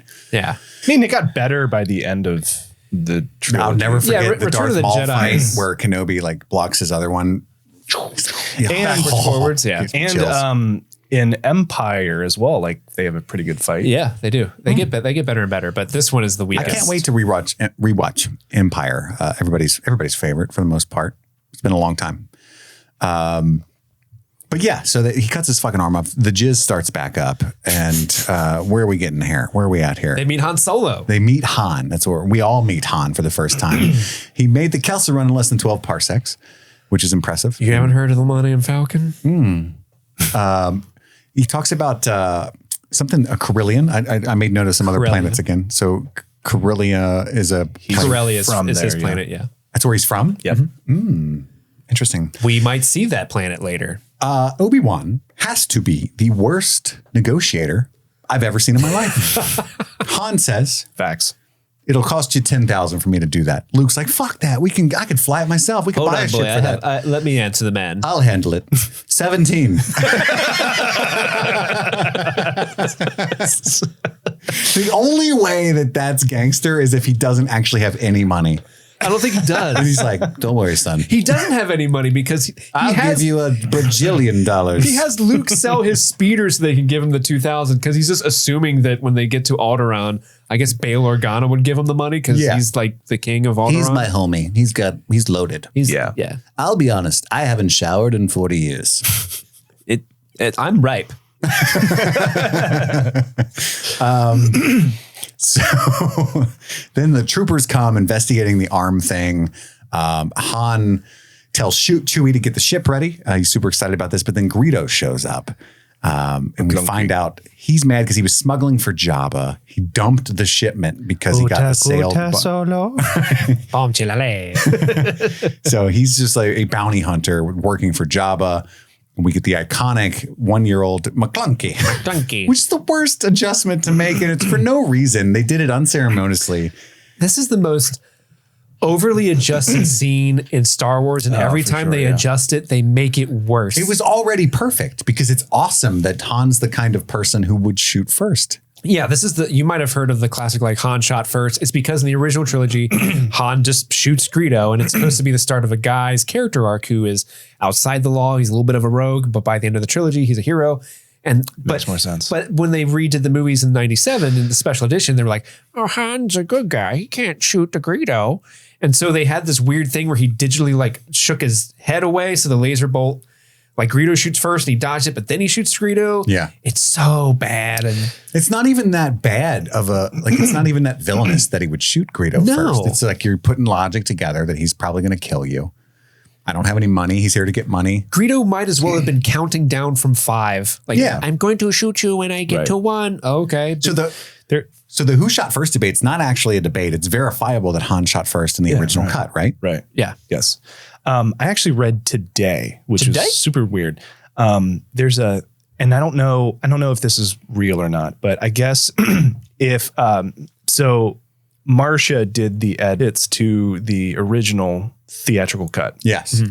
When they re-released it in 97, they were divorced because they got divorced in like 83 and it was not nice. Oh yeah. So there's some thought out there that he may have changed this one specifically so much to get a new to get a new credit to someone else so that he didn't have to pay her royalties for. He's a petty enough dude to do that. So that's and I don't know if that's true. No, but that's like a theory out there. That's a very that's common why this rumor one was so that the whole reason for the special editions in the 90s was, and that's why you literally cannot get a copy of the original Star Wars, right? Because then she would get paid. And I think that that's probably true. Yeah.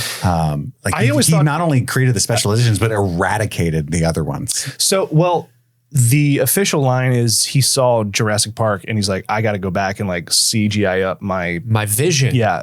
as the ramp up to The prequels. prequels. Sure, there's a business but reason I for also that too. think that has some stock. We all know a guy like George. Like, he's your friend. He's very successful. He's pretty cool, but he's a dick, and he's only for George. You know. Yes, Steve. Just kidding. Francis Ford All about that money. Coppola. When Coppola was making Apocalypse Now, he was jacked to the tits in debt. It was going to ruin his career if Apocalypse Now didn't do well. And at one point, I think it was Apocalypse Now, he went to George, who was doing very well from Star Wars at the time, and was like, hey, man, I need a couple of millies. I'll give you like 2% or whatever. And they used to do that all the time. You know what I mean? Back in the early days, like, hey, take a pass at my script, you get 2% of the profits or whatever. But that's what they say is like, that's how you knew New Hollywood was dead and the studios were in control again, is because everybody was kind of like that again. But he went, and remember, Francis is how George got his start. Like, that was his little weird buddy that he brought with him everywhere. Hey, man, make your THX thing. I don't get it, but it might be cool. And it wasn't at all. That's fair. You do American Graffiti then, so people think you're a human. I studied that. And George said no. And Francis was like super offended by that. Like, you know, you have lots of millions. And, you know, anyway. So I think that he's very petty and kind of out More money, more problems. but neither a borrower nor a lender be. They hate me because they ain't me. But Han pays the barkeep for the murder, which I thought was a gangster move. Sorry about the mess. Vader. It's like, this doesn't even remotely cover what you just did to my bar. Oh, we haven't cleaned up the other two dudes yet. I would actually rather you not do this. This seems rude. Just get those droids out of here. Vader talks about how Leia is resistant to the mind probe. And then Tarkov's like, man, we'll just blow up her planet. I got a tactic. Tark what? Tarkov? Tarkin. Tarkin. Tarkov's the game. Tark what? Do you think of Turok? No. Isn't Tarkov like a computer game? I don't know. I don't know that one. If it is. Escape from Tarkov. Yeah, I'm not an idiot. Oh. You are. Even though I was calling him Tarkov. Didn't play it. Tarkin. You're the idiot out of us. It says Tarkin in my notes too, is what's fucked up. Hey, we're all dumb. It's a safe space. We are. So they set a course for Alderaan. The troopers are prowling the streets of Tatooine looking for these guys. Yeah, we're looking for these guys. Except for doors that are locked. Oh, shit. The one thing we can't get past. A locked door. They're probably not in here. It's locked. It's so not like- fucking dumb. It's not like we're a fascist government or anything. It's not even that. It's like the locked ones would be where they would be. You know what I mean? Right. By the way, I saw a Greedo in the background of this shot when they're A looking. Rhodian. In a what? A Rhodian. Are you saying all Rhodians look the same? A Kid? Rhodian? A Rhodian. A Rhodian. Right. Oh, so the A is part of the species? No, sorry. You saw a Rhodian. I did. RODIAN. Do they hang out with like Metallica and carry their speakers and stuff? God damn it. Dad, leave. Metallica. Metallica. Metallica. Anywho. Okay, I saw a Rhodian back there. Yeah. I just thought it was fun. And I also in the cantina. I think you broke Steve. You know the guy that looks like beef jerky with eyes? It's like super. Isn't that a species we see more of a lot? That's an Ithorian. Yeah. Ithorian. Yeah. Beef those- jerky with eyes. Yeah. We see them elsewhere, don't we? Yeah. Yeah. They're Not like real beef jerky, like a beef stick from the gas station. You know what I'm talking about. I get you. Some fucking elephant dude is following, and Grindan. it's a Garindan. That's just his name, I think. Oh, and then we see Jabba yelling at the Falcon, and he starts bitching out, but he likes Han. Han's his dude. Han's his dude. And so I hate you must the have scene. watched. Did he watch the revamped CGI or the original? It still looks shitty. It's like the It does, 97. but there's pretty decent. the original release of the CGI Jabba is bad, like really bad. Yeah. I think it's all bad, but yeah. He like steps on his tail. And There's stuff. that one scene Well, where 'cause- like he steps. So You say it. so in the original cut, Jabba was just a dude, Yeah. and so there's a part where Han walks behind him, and they're like, well, how do we like? Jabba now is this like slug creature, so he would have to step over his tail. So to get around that, they like pixel shift him up over the tail, which is why that part looks so weird. Yeah. And they have the Jabba's face go. Yeah, right. Oh, this guy that I'm trying Which to is get killed. so weird stepped on my because tail. he's like basically Don Corleone and would not stand for that. But That's Yeah. I want to make you an offer. You're gonna. Oh, you stepped on me. Oh well. Oh well. I'm still gonna give you that offer. You can't refuse it. you're handsome.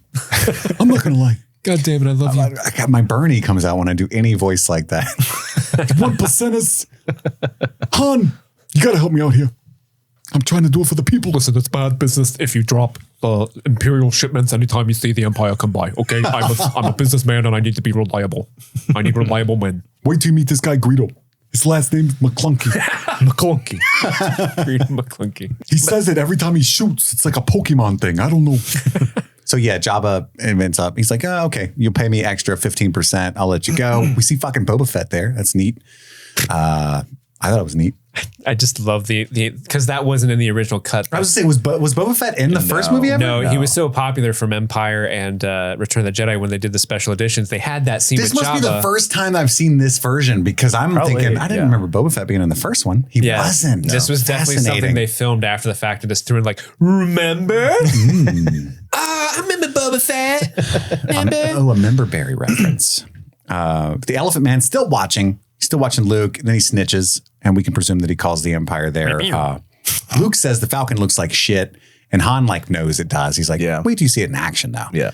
And as a kid and even as an adult, I don't know the difference between that ship and any other ship. Right. So it's always it looks awesome. It looks to us. fine. It's dope. What the fuck? And then the troopers show up, load your weapons. And has a blaster ever been out of bullets? And like canonically, has a blaster ever run out of bullets in the movies? In the movies, I don't think so. Yeah, I can't think of one when it does. Nope. And then they get chased by two Imperial cruisers, and then we get the whole make the jump to light speed. You know, we don't want to bump into a fucking supernova, dumbass, or what? Traveling through hyperspace isn't like dusting crops, boy. Or growing water, whatever the fuck you do. Your farm sounds like a porn. And then Leia talks all the way nasty to Tarkin. Why is she British in this scene? Yeah, that was really weird. I didn't even catch that. She's just British all of a sudden. I like She just does a little bit of a We all do it. inflection. Governor Tarkin, I should have recognized your foul stench when I was brought on board. I thought the same thing about Vader at times sounds British, even though it's James Earl Jones, and like Anakin's definitely not. You think they gave him like a British box? Like when they give him that voice box, he's like, blimey. Oh. Bollocks. Like adjust it. You are part of the Rebel Alliance and a traitor. All right. But yeah, they're going to test their power on Alderaan, and they're going to use the power of the Death Star to blow up Alderaan if she doesn't give up the location of this hidden rebel base. Also, what the hell does she have against everybody on Dantooine? Because she just like gives it up like instantly. Dantooine. And she's like, like I would feel so bad if I just like fingered like some guy. Whoa. Sorry. Whoa. I meant like in a lineup that didn't do the crime. You get them all lined up and you're just going to town, but you don't feel guilty. You're playing some soft jizz.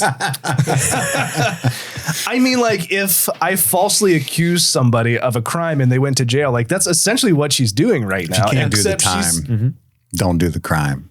She must have an ex-boyfriend on Dantooine. Yeah, no kidding. I'm with you on that. No kidding. It's a little sus. She fingers Dantooine, and then but he destroys Alderaan anyway. Yeah. And we cut to Kenobi. He's like, oh, I felt a disturbance in the Force, like a million voices crying out and then silenced. That can't be good, Luke. Keep training. Keep working out. Keep working out. Well, there's nothing I can do about it here. Do your crunchies. Wear the pants I like. And then Han comes in and watches Luke training. And he's like, fool. R2 is playing hologram pro wrestling with Chewie. Do you remember the name of that game, Phil? McClunky. Sabic. Right? That's the card game. Isn't this Dejeric or something? Yes. Dejeric? Got it. Hologram pro wrestling is called Dejeric. Yeah. I love the little chess pieces because they're like these clay and stop motion animated. Yeah. And No like, conceivable rules at all. yeah, but he's going to sacrifice himself. No, Ron, no. There must be another way. Just throw Chewie in that. R2D2 is just wiping the floor with Chewie in this game, and Han's like, "Hey, you better not do that. It's bad luck to Wookiees will fucking kill you. Let the Wookiee win. Let the Wookiee win." Then he just like sits back and chills. Blow me. He gives the I'm ready. And then Han laughs at Luke because he sucks. Why is there a helmet where you can't see anything just hanging there? He's like, the blast shield's down. Okay, but okay, that's not a thing where you would need to wear that but not be able to see anything. For what function? Well, you know what I mean? it's a blast shield, I guess you're like anticipating an explosion and you've got headgear on. So you're like, well, shit, I better protect my eyes. I don't buy it. I don't buy it. Han Solo's not gotten. He doesn't have that shit in his ship. That's one of my sex toys. What are you doing wearing that, kid? I feel like that was like a leftover from Lando. Yeah. Perhaps, but I feel like if they have like invisible shields on ships, they wouldn't have like. Anyway, it doesn't matter. It's important for the plot. Do you think I let natural light touch these baby blues? I love the line that Han says because he's kind of talking to Luke and Obi-Wan about like the Force and how he doesn't believe in it and that the universe is all luck. And he has this line where he's like, "It's all simple tricks and nonsense." I don't know why I love that line. It's all simple tricks and nonsense. Yeah, he's completely wrong. But he doesn't believe in the Force, right? The religion. In my experience, there's no such thing as luck. I've been all over the galaxy. I've seen a lot of weird shit. I've been fingered by many people. However, I opened an Ark of the Covenant and everyone's face is melted off except mine. I've seen shit. All right, it was crazy. There was a crystal skull this one time. I was on Air Force One. Get off my plane. Get off my plane. But Luke does it, right? And then they're coming up on Alderaan. Back at the base. nice. Dantooine is deserted. There was a rebel base there. And did you notice the ADR is off when Vader is talking to Tarkin? He's like... Vader's mouth doesn't move. No, but you'll like, I meant with his body language. Okay. In the back of the scene, I forget what he says to Tarkin, but he's like, I told you she wasn't going to give it up. We're going to have to terminate her. And then the scene cuts. He keeps gesticulating. He's still gesticulating, Noticed that. Dude, no, I rewound it like, did I just catch some crazy shit? That's funny. Because I'm fresh off of Madam Web. I'm looking for this. So the web connects us all. That's right. They come out of hyperspace into chunks of Alderaan. They run into a TIE fighter. I have a very bad feeling about this. They say it in every movie. They do. They do. Mm-hmm. And then they also say that's no moon in every movie. Sometimes it's just an ass. Yeah. That's no moon. That's no space station. They get caught in the tractor beam of the Death Star. Oh, no. And then he's like, "Oh, they're not going to get me without a fight," is what Han says. And then Obi-Wan's kind of slutty. He's like, "There are alternatives to fighting. We could suck all their dicks." He's putting his hair up in a bun. He's putting his cowl in a bun. Oh, no. And they all look at him like, "No, man, we'll figure it out." How do you think I survived Order 66? I initiated Order 69. I took down all 66 of them. With the Force, you can do anything. Oh, I'm sorry, I misspoke. I went down on all 66. Vader, this scene is goofy too. Because you can tell like the actor is different than James Earl Jones, right? Yeah. And he puts it in later, but it's so funny because I sense a presence I have not felt since. And just started walking away. I forget what I was saying. It's so funny because like that scene like 20 years ago was like, oh, okay, like they haven't seen each other in 20 plus years. But now it's like, I don't know. It's been 4 weeks. 7? Yeah, that's been that long. 7 years? I haven't felt since Mardi Gras. That show really like... When last we met, we were pretty much in the exact same situation. Right. Yeah. But there's no one on the ship, and their scanners on the Death Star are very slow. They don't have the technology that they had a week ago. But our heroes are in a hidey hole on the Falcon. Who do you? But the scanner guys get beat up. Then the two troopers outside go in, and we hear a blaster and everything, and they get beat up, I assume, by Chewie. They get beat up by a blaster. Then TK-421, where you at? Oh, his communicator's down. Come on in. And then they bust in the guard booth. Those fucking doors freak me out every time. It's so fast. Slam down. Why would you make them that way? Like OSHA's having a fit when they built this thing because that is crazy. Oh yeah. Like maybe they don't go down like a garage door if there's someone there. I'd like to think. A sensor. I'd like to think. Yeah. A sensor. A sensor. Bring them on. Han just wants to kill the entire. By the way, there's millions of soldiers on this thing, right? Oh yeah. Thousands. Soldiers. It's as big as a moon. Oh no, yeah, but I mean, I don't think like every inch of it is full of a guy. Soldiers, independent contractors, accountants. Yeah, as Clerks pointed out, janitors, Tag and Bink. You know how many Tag and Bink are there. Yeah, a lot of people plumbers were on there. It was especially the one later where it's not even finished. Oh yeah, that's where you have a lot of plumbers and stuff. It's not cool, man. But they have to go blow. Hold on. Go on. Up one of the tractor beam locations. There's like 9 locations. If they power down one of them, the tractor beam will go down.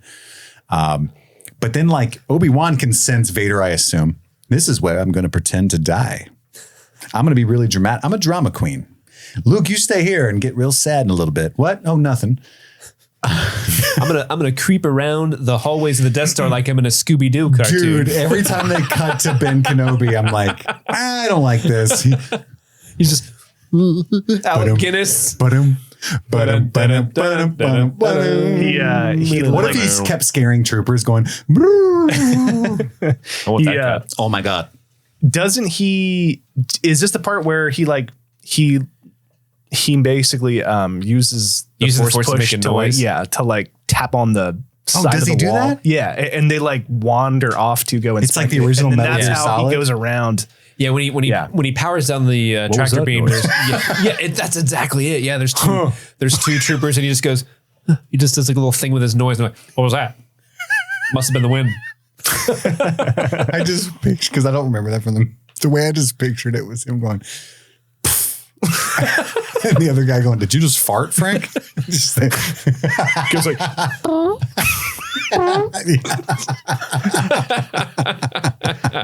and he's just laughing, doing it for no reason. Good thing these suits are vacuum sealed, Frank. Obi-Wan took them on this adventure to the Death Star just to prank. He's putting whoopee cushions everywhere he goes. Stay here, Luke. Old Dirty Ben's having fun. Old Dirty Ben. This is why they call me Old Dirty Ben. Anyhoozle. Lock the door and hope they don't have blasters. They leave C-3PO and R2-D2 in the control room so that they can go bust out the princess. That's right. The princess is here, and he tricks Han into helping him, because he's like, I'm just going to stay here. Rich. I don't care about anybody else. But yeah, she's rich. You might get a reward. Right? How rich? Super rich. Richer than you can imagine. I can imagine quite a lot. Well, more than that. That is a lot. That's right. And then they find out she's in level 5 attention block AA23. They're going to kill her. And they put the cuffs on Chewie to pretend like he's a prisoner. That's a funny bit where he's like, oh, it's okay, Chewie. I think I know what he's got in mind. Well, Luke tries to put him on first. Yeah. And Chewie's like, no, bro. Sorry, buddy. Chewie yells at a tiny robot and freaks it out. It's really funny. A mouse droid. Yep. Is that what that is? Yeah. It's supposed to catch mice? No, it's just to inspect. It's supposed to like inspect things, but also I think it can lead people where they're supposed to go. Like, oh, you're in conference room 24, so you follow the robot. That's clever. If it's too big of a place. But it's terrified of Wookiees. Yeah. To be fair, I get it.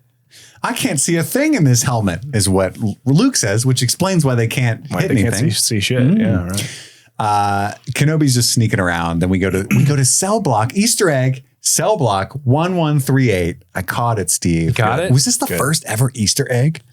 I don't know if it was the first ever Easter egg, but it was a good one. Yeah.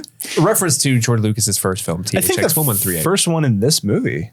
Well, for sure, but I just meant this is 77. I can't imagine Hitchcock being like, I put a couple birds in this one just in case anybody, he put himself in the movie. That's fair. That's fair.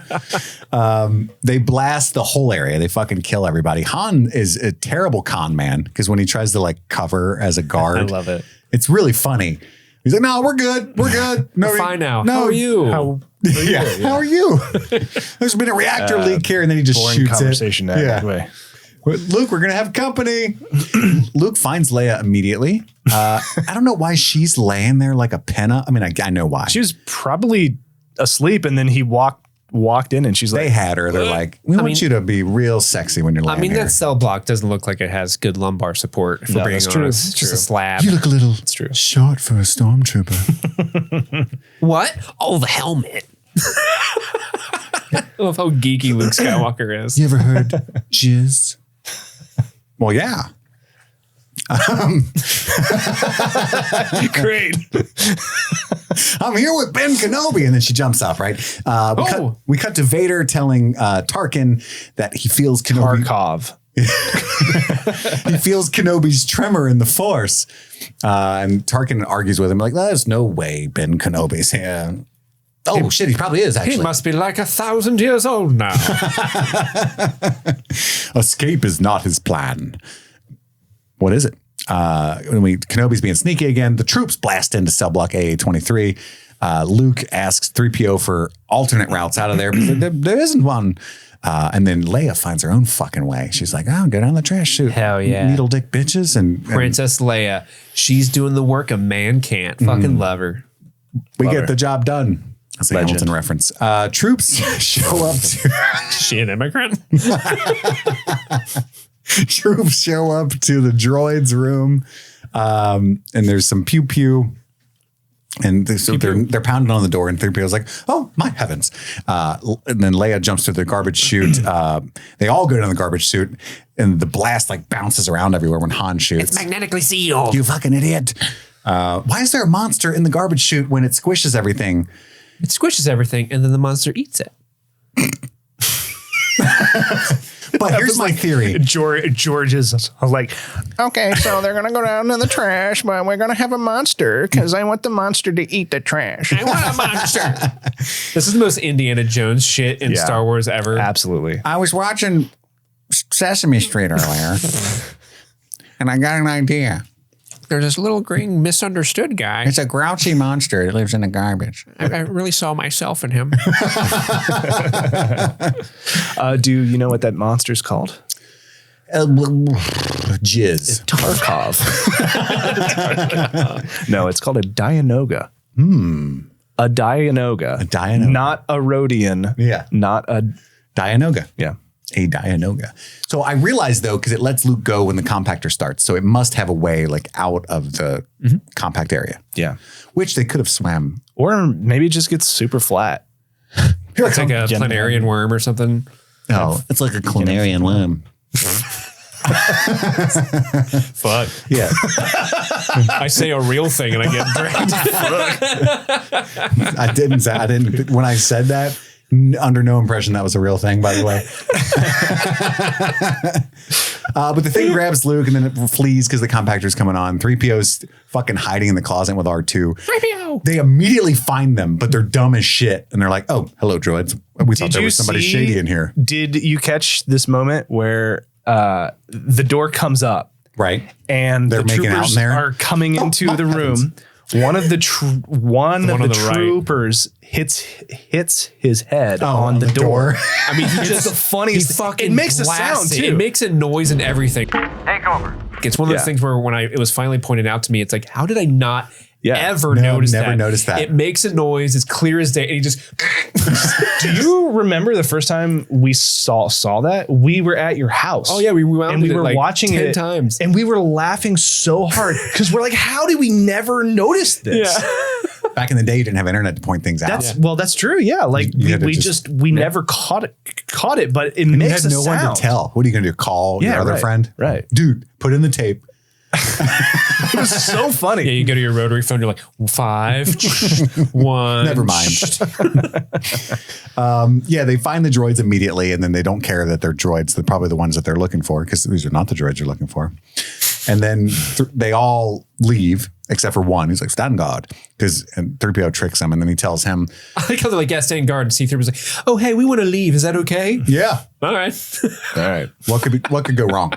That's the same guy that was like, there's no life forms on board. But then they're about to get squished, and 3PO's not listening. And eventually he's like, oh, the communicator. I forgot I turned it off. What a bastard, dude.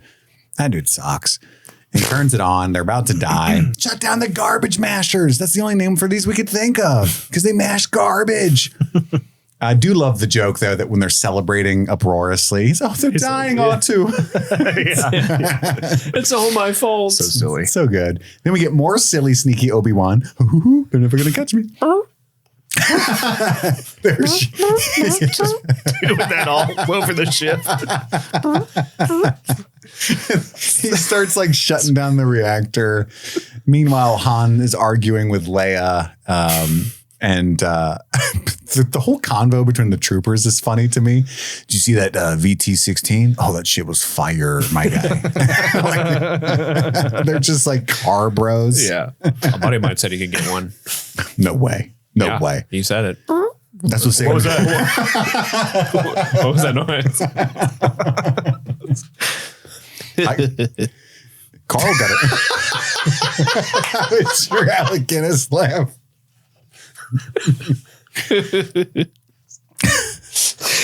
Oh, man. Yeah, they're just over there shooting the shit. The Cybertruck's out. Oh, I know, dude. I wish I had more Bitcoin. And then Leia shits on the Falcon when she sees it. Gross. Metaphorically. And then they see a bunch of troopers and he's like, blast them. Han shoots one in the chest, point blank. And the other 11 just run. Yeah. It's so fucking dumb.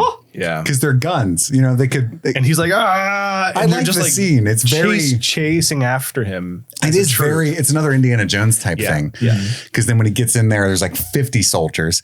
He shoots the one in front and then runs back. And then he's, you know, and Chewie's trying to catch him. He's like, oh, we're running now? Yeah. It's good, but it's just funny. In the original cut, when he gets to that room where there's 50 troopers, it's actually just the 10 that he chased, and they had just turned around and shot back at him. Yeah, Really? Yeah. Oh, They digitally added in like a ton more troopers. This one's better. That way is better. And then Luke and Leia are like, oh, we took a wrong turn. They're on that tiny bridge. We get the fucking Wilhelm scream. Why does Luke have a grapple hook like he's fucking Batman? Dun, dun, dun, dun, dun. He's like, hold up, sister. I don't know yet. Ooh, I got this at Tashi Station last week. See, it's cool. It's one of those sticky hands from the quarter machine. I pre-ordered this from Tatooine Handy Boys Weekly last week. Jeff Greedos owns the company. That's a Bezos joke. McClanky. We get an epic fight between Vader and Kenobi in this next scene.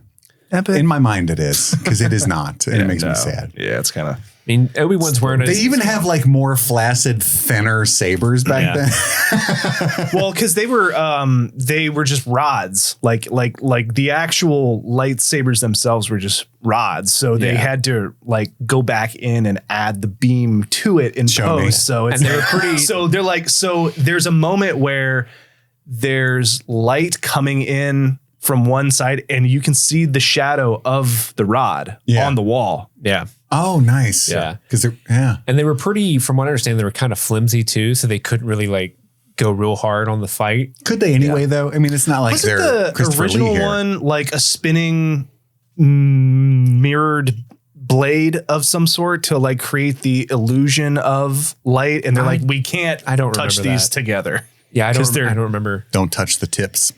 I just love that one part where it cuts to Obi-Wan, Alec Guinness, and he does this one thing where he just like, he does this weird little. That's his move, dude. It's so funny. I love it. If you strike me down, I shall become more powerful than you could possibly imagine. What does that mean? He's going to be a Force ghost and he can teach everybody from beyond. I'm tired of living anyway. I'm so old. They call me Old Ben. It's embarrassing. Dirty old Ben. If you strike me down, I can do that to literally everyone because I'm a ghost. It'll be hilarious. Troopers. The troopers run over to watch the cool saber fight. Oh shit, boss fight. It's so funny. And then Luke runs over and he's like, Ben? And Ben And Ben smiles.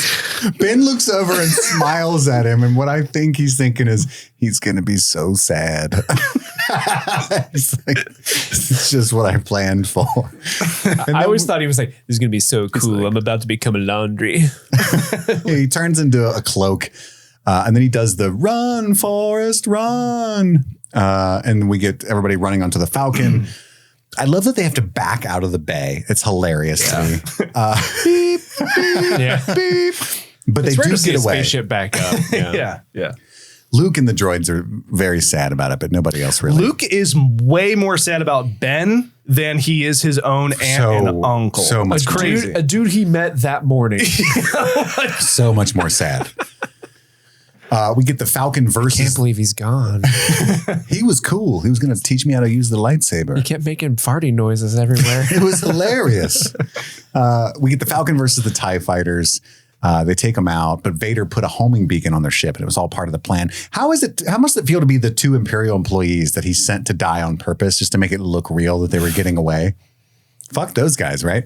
But Leia knows. Maybe he's like, well, maybe they'll get lucky and just do the job. So Yeah, either way, we tracker's win. just insurance. Darth Vader's like, wait, they did what? Wait, they got him? Oh, Well, no, Cool. they need them to get away to lead them to the rebel base. True, but he's like, well, maybe Because Leia is hip to that immediately. She's like, that was Yeah. way too easy to get away. She's very smart. And then Han's like, I'm not going to help you with your rebellion. I don't give a shit. I'm all about me and money, baby. Yeah. And Luke's like, I care. Pick me.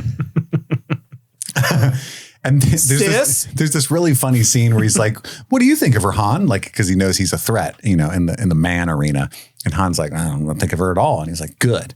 And then he starts messing with Luke. And he's like, well, do you think her and a guy like me? And that smile, that I get the Harrison Ford charm. Because I struggle with that sometimes. yeah. Oh, young Harrison Ford. In that moment, I was like, this is awesome. Do you not like him? No, I do. I think it's fun. He's famously a prick Oh yeah. and doesn't really like Star He's Wars just at all. cranky as hell. And I was telling Steve one day, I think we were watching Indiana Jones, but I was like, he's fine.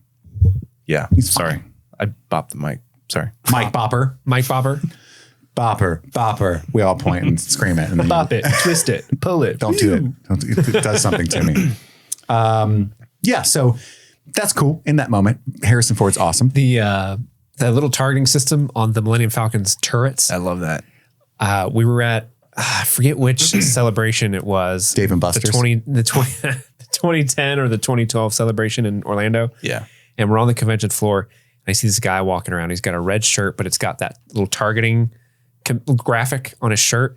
And I thought that was such a unique, like, if you know, type of nerd shirt. Yeah. So I went up to the guy. I'm like, dude, that is an awesome shirt. And he's like, oh, thanks, buddy. And that's the interaction, right?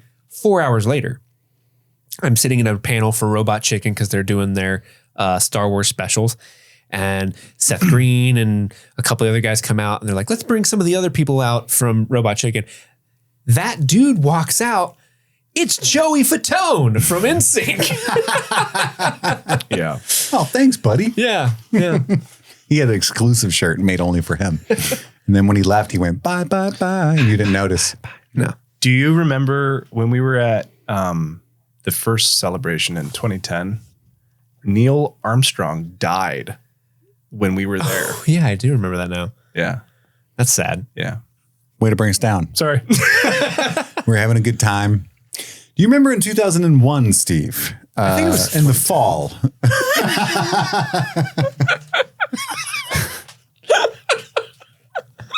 Oh, shit. Wait, I'm still thinking of Neil Armstrong. I have to catch up. Then the Falcon lands on a moon off of the planet Yavin, not Travis. And they download R2's data and they finally look at the plans in like this giant room for all of the rebels. The lowest res screen This of would all have, time. imagine how awesome it would have been if they're like, all right, guys, this is what we've all been waiting for. They press play and it's just never going to give you up. And R2's just like, beep, beep, beep, beep, beep, beep. That would be great. I'm surprised greatest- George didn't have that in yet. The greatest Rick roll in the galaxy, guys. The R and R2 stands for Rick. Oh, And then Obi-Wan's ghost is like, the presentation, it's a big presentation on the Death Star's weakness. And Luke's way too confident. You know, he's like, that's impossible, even with a computer. And no, I used to bullseye womp rats in my T-16 back home. I don't care what you do in your personal time, boy. A reference we audience members totally understand and get. Yeah, right. And right after Bird Dog and Chicks, I'd go bullseye womp rats. Oh, a T-16? I'm pansexual.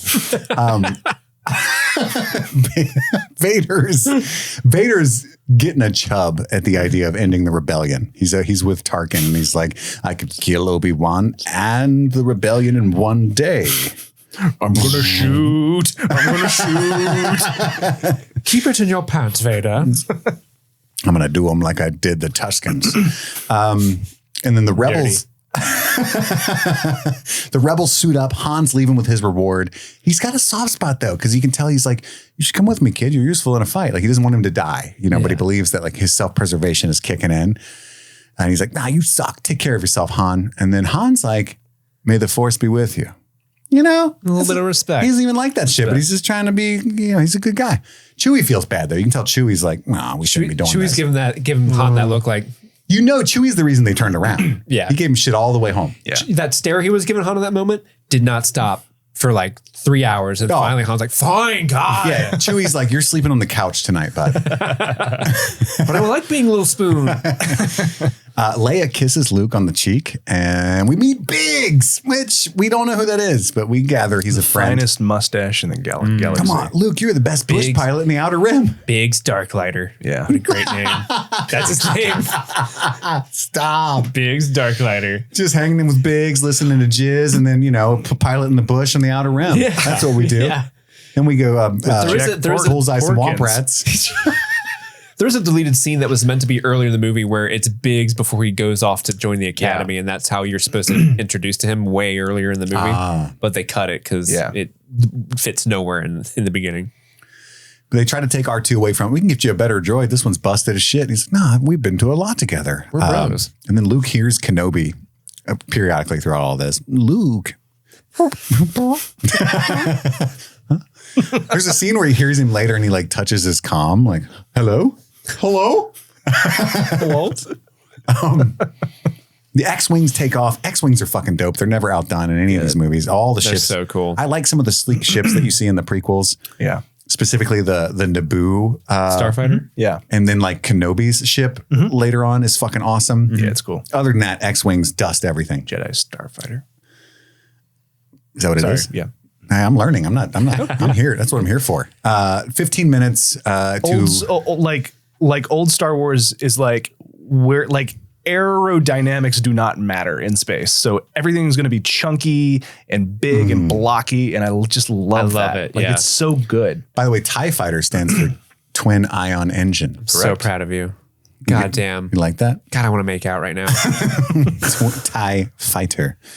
They also look like a bow tie. Oh.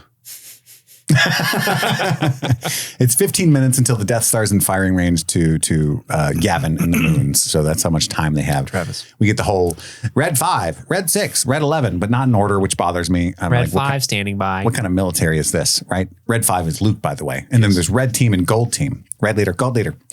Lock your S-foils in attack position. And then they look at the size of that thing. Keep the chatter down, Red 2. Then you hear the Force Ghost. I could take it down. Target the shaft now. I'm like, okay, guys, what is going on? I love the dudes that they hired to be sort of like the squadron leaders because they just Porkins. They not Porkins, but the other dudes that like seem like you would find them in like an Action USA or like just like a Texas bar, like just like stay on target, like that dude, like that one dude that's like pouring sweat the whole time. Like I love these pilots. It's never more obviously a 70s sci-fi film than in the cockpit of these X-Wings. Yes. You know what I mean? What's happening? The sideburns are strong in this movie. What's happening for the rest of this movie has been done before. You know what I mean? But by the way, why did Lucas name the big guy Porkins? It bothers me to no end. I don't think text he you was. guys, that's a thing people have talked about before, Did they right? actually drop his name in that? Yeah. Okay, gotcha. Yeah, I think Because I Biggs goes, couldn't "Cover me, remember if that Porkins." was one of those moments where it's like ice cream maker guy gets a No, that's the only reason I knew it. I texted you that because they called him Porkins, and I you. Hold the phone. Yeah. When we went to that celebration all those years ago, there was an impersonation contest. Do you remember this? Where people had to like sign up to I can do an impersonation of someone in Star Wars. So I signed up. And I chose Porkins as a joke.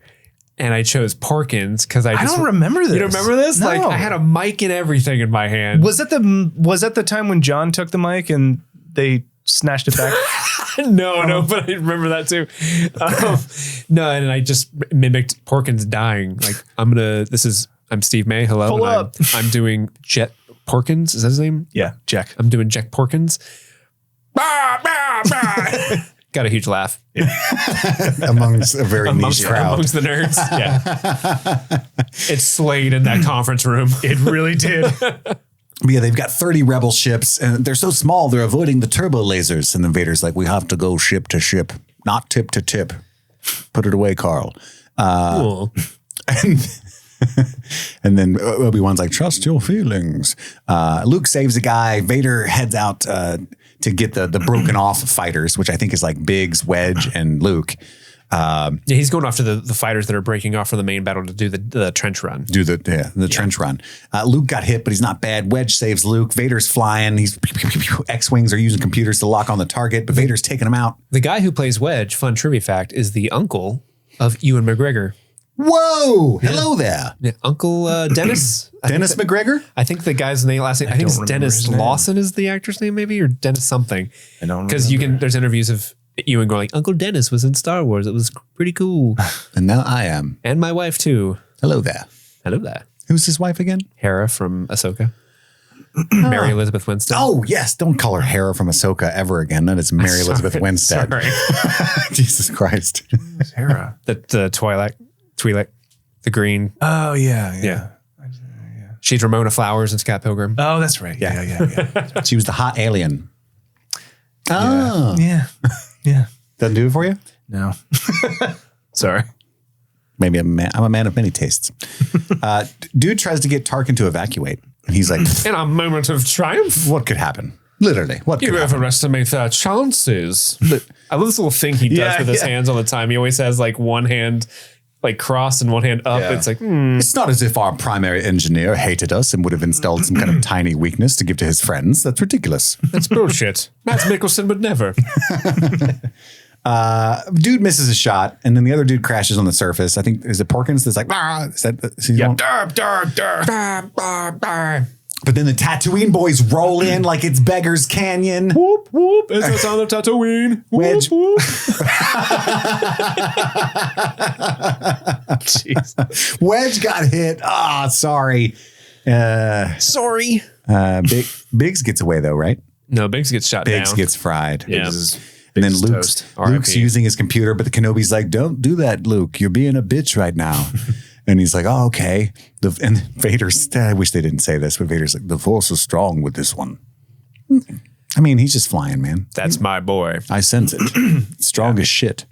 R2 gets shot in the fucking head with a spaceship laser. Dope. Fucking rad. Fucking metal. And he just shook that off. Like a day later, he was fine. Yeah. The Death Star's in range. It's about to kill Yavin and all the moons. From the windows to the wall, everybody's going to die. And then... Till the sweat drops down their balls? Yes. Fire when ready. But then the fucking Millennium Falcon shows up, knocks Vader out. He goes spinning for like 16 minutes. I love that. What? Luke gets a direct hit. The Death Star explodes. Luckily not killing him because it should have... Vader's still spinning away. It's kind of hilarious. I think that was my son. I hope he's not being weird to his sister. And then they're celebrating at the Rebel base. R2's fried, but everybody's like, he'll be fine. And Luke's like, I will gladly okay. donate my parts. Yeah, that's a touching moment because 3PO's been a dick to him the whole time. And then we get the giant medal ceremony. Yeah. They don't give Chewie a medal, which is awful. That's fucked up. Yeah, it's very fucked But up. they do eventually in one of these movies, right? Yeah. Because he's like, brrr. Yep. That's his happy metal face. Yeah. That's a happy metal face. Darkness is smothering me. Wrong metal. That's the medal ceremony.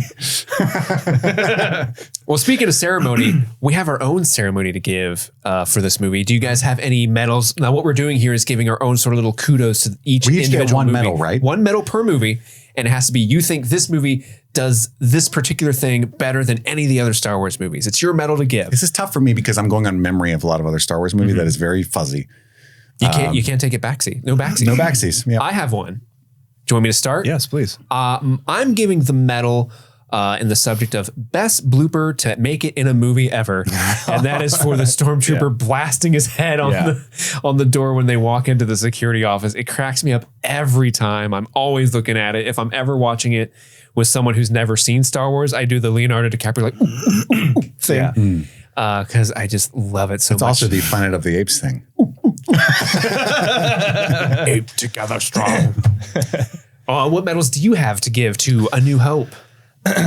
I'm going to just give it the medal of essentially just like being a really amazing way to kick off a timeless series that had movies peppered all around it. Like even though it's in the middle, even though it's in the middle of this saga, pretty much. That's more of a plaque. True. It does a great job of just like setting up the world and what's to come, but it also exists. I think it is truly the only Star Wars film that can live on its own too. Like if you just watch this one and that's it, it's got a beginning, a middle, and an end. Done. It's because you don't have to see I designed anything it else. that way. Right. Studied humans. It does a perfect job of just like being its own contained thing while leaving infinite room for expansion. Kit, what are you I'm going with? going to give it the Star Wars movie that is filled with the most prejudice. Oh, okay. You got the barkeep and the droids. You got 3PO and Jawas, and you got the big guy named Porkins. Okay, all right. We'll see. Sand people. Oh yeah. Oh, Okay. and multiple utterances of. I'm not going to say it. Let's see if there's any more prejudiced Star Wars movies to come after that. I know there's some. We're gonna get to Solo, and you're gonna be like, "Fuck." That's my medal. So now we're gonna. What do we do? The ranking. well, this is my choice for the best one so far. See our best one so far. This is the worst one to We me all, so far. everybody. Okay, No, well, it's right now, listen, the one and only slot we have. One and Yes. only. Yep. It starts to get interesting next week, That's right, kind of. which brings us to the conclusion of this episode. But before we can close it out, guys, you guys want to find out what story you helped create Please in the do. Star Yes, Wars please. Mad Libs book? Yes. Here we go. The title of this Mad Libs is called The Garbage Chute. Leia, Han, Luke, and Chewie were trapped on the Death Booty. Behind them was a dead end, and in front of them, Imperial Storm Cheeks. That's where you want them. Yeah. Leia thought fast, grabbing Luke's freckle and blasting a hole in the wall. The four Jabberwockies dove through, only to land in a garbage chute filled with fierce liquid and Jawas. Ew. Fierce liquid Jawas. They were safe. They were safe from the stormtroopers, but there was one silly problem. There was still no way out. It's so silly. Things went from jiggly to worse. That's true, though. Yes. When Luke was captured by a slithering womp rat. Just as Leia, Han, and Chewie freed him, the popsicles started closing in on him. The worst. It looked like they were going to be as invisible as pancakes when a jello went off in Luke's head. What? He called C-3PO on his comlink. Thankfully, C-3PO figured out how to stop the walls from booty popping. What a close call, too. Busted for comfort. Nice. Busted for comfort. Yeah. Busted for comfort. Okay. And that concludes the garbage chute. I like that Nice. story. Nice. What an excellent way to story. kick off the Star Wars series. I hope all of you listening and watching have enjoyed this as much as we have. Next week, we're doing, of course, Empire Strikes Back. Later on this week, don't forget, you got My Cousin Vinny, you got Legend, and if you're a patron, you got what's probably Ghost, but might be Black Swan. Or if it's another fucking tie, it's Eyes Wide Shut. I'm not kidding. He's serious. It's my punishment. That's all the time we've got for this week. We've got to go return some videotapes. My name is Keith. I'm Phil. And I'm Steve. And this was Streaming Things. Happy streaming.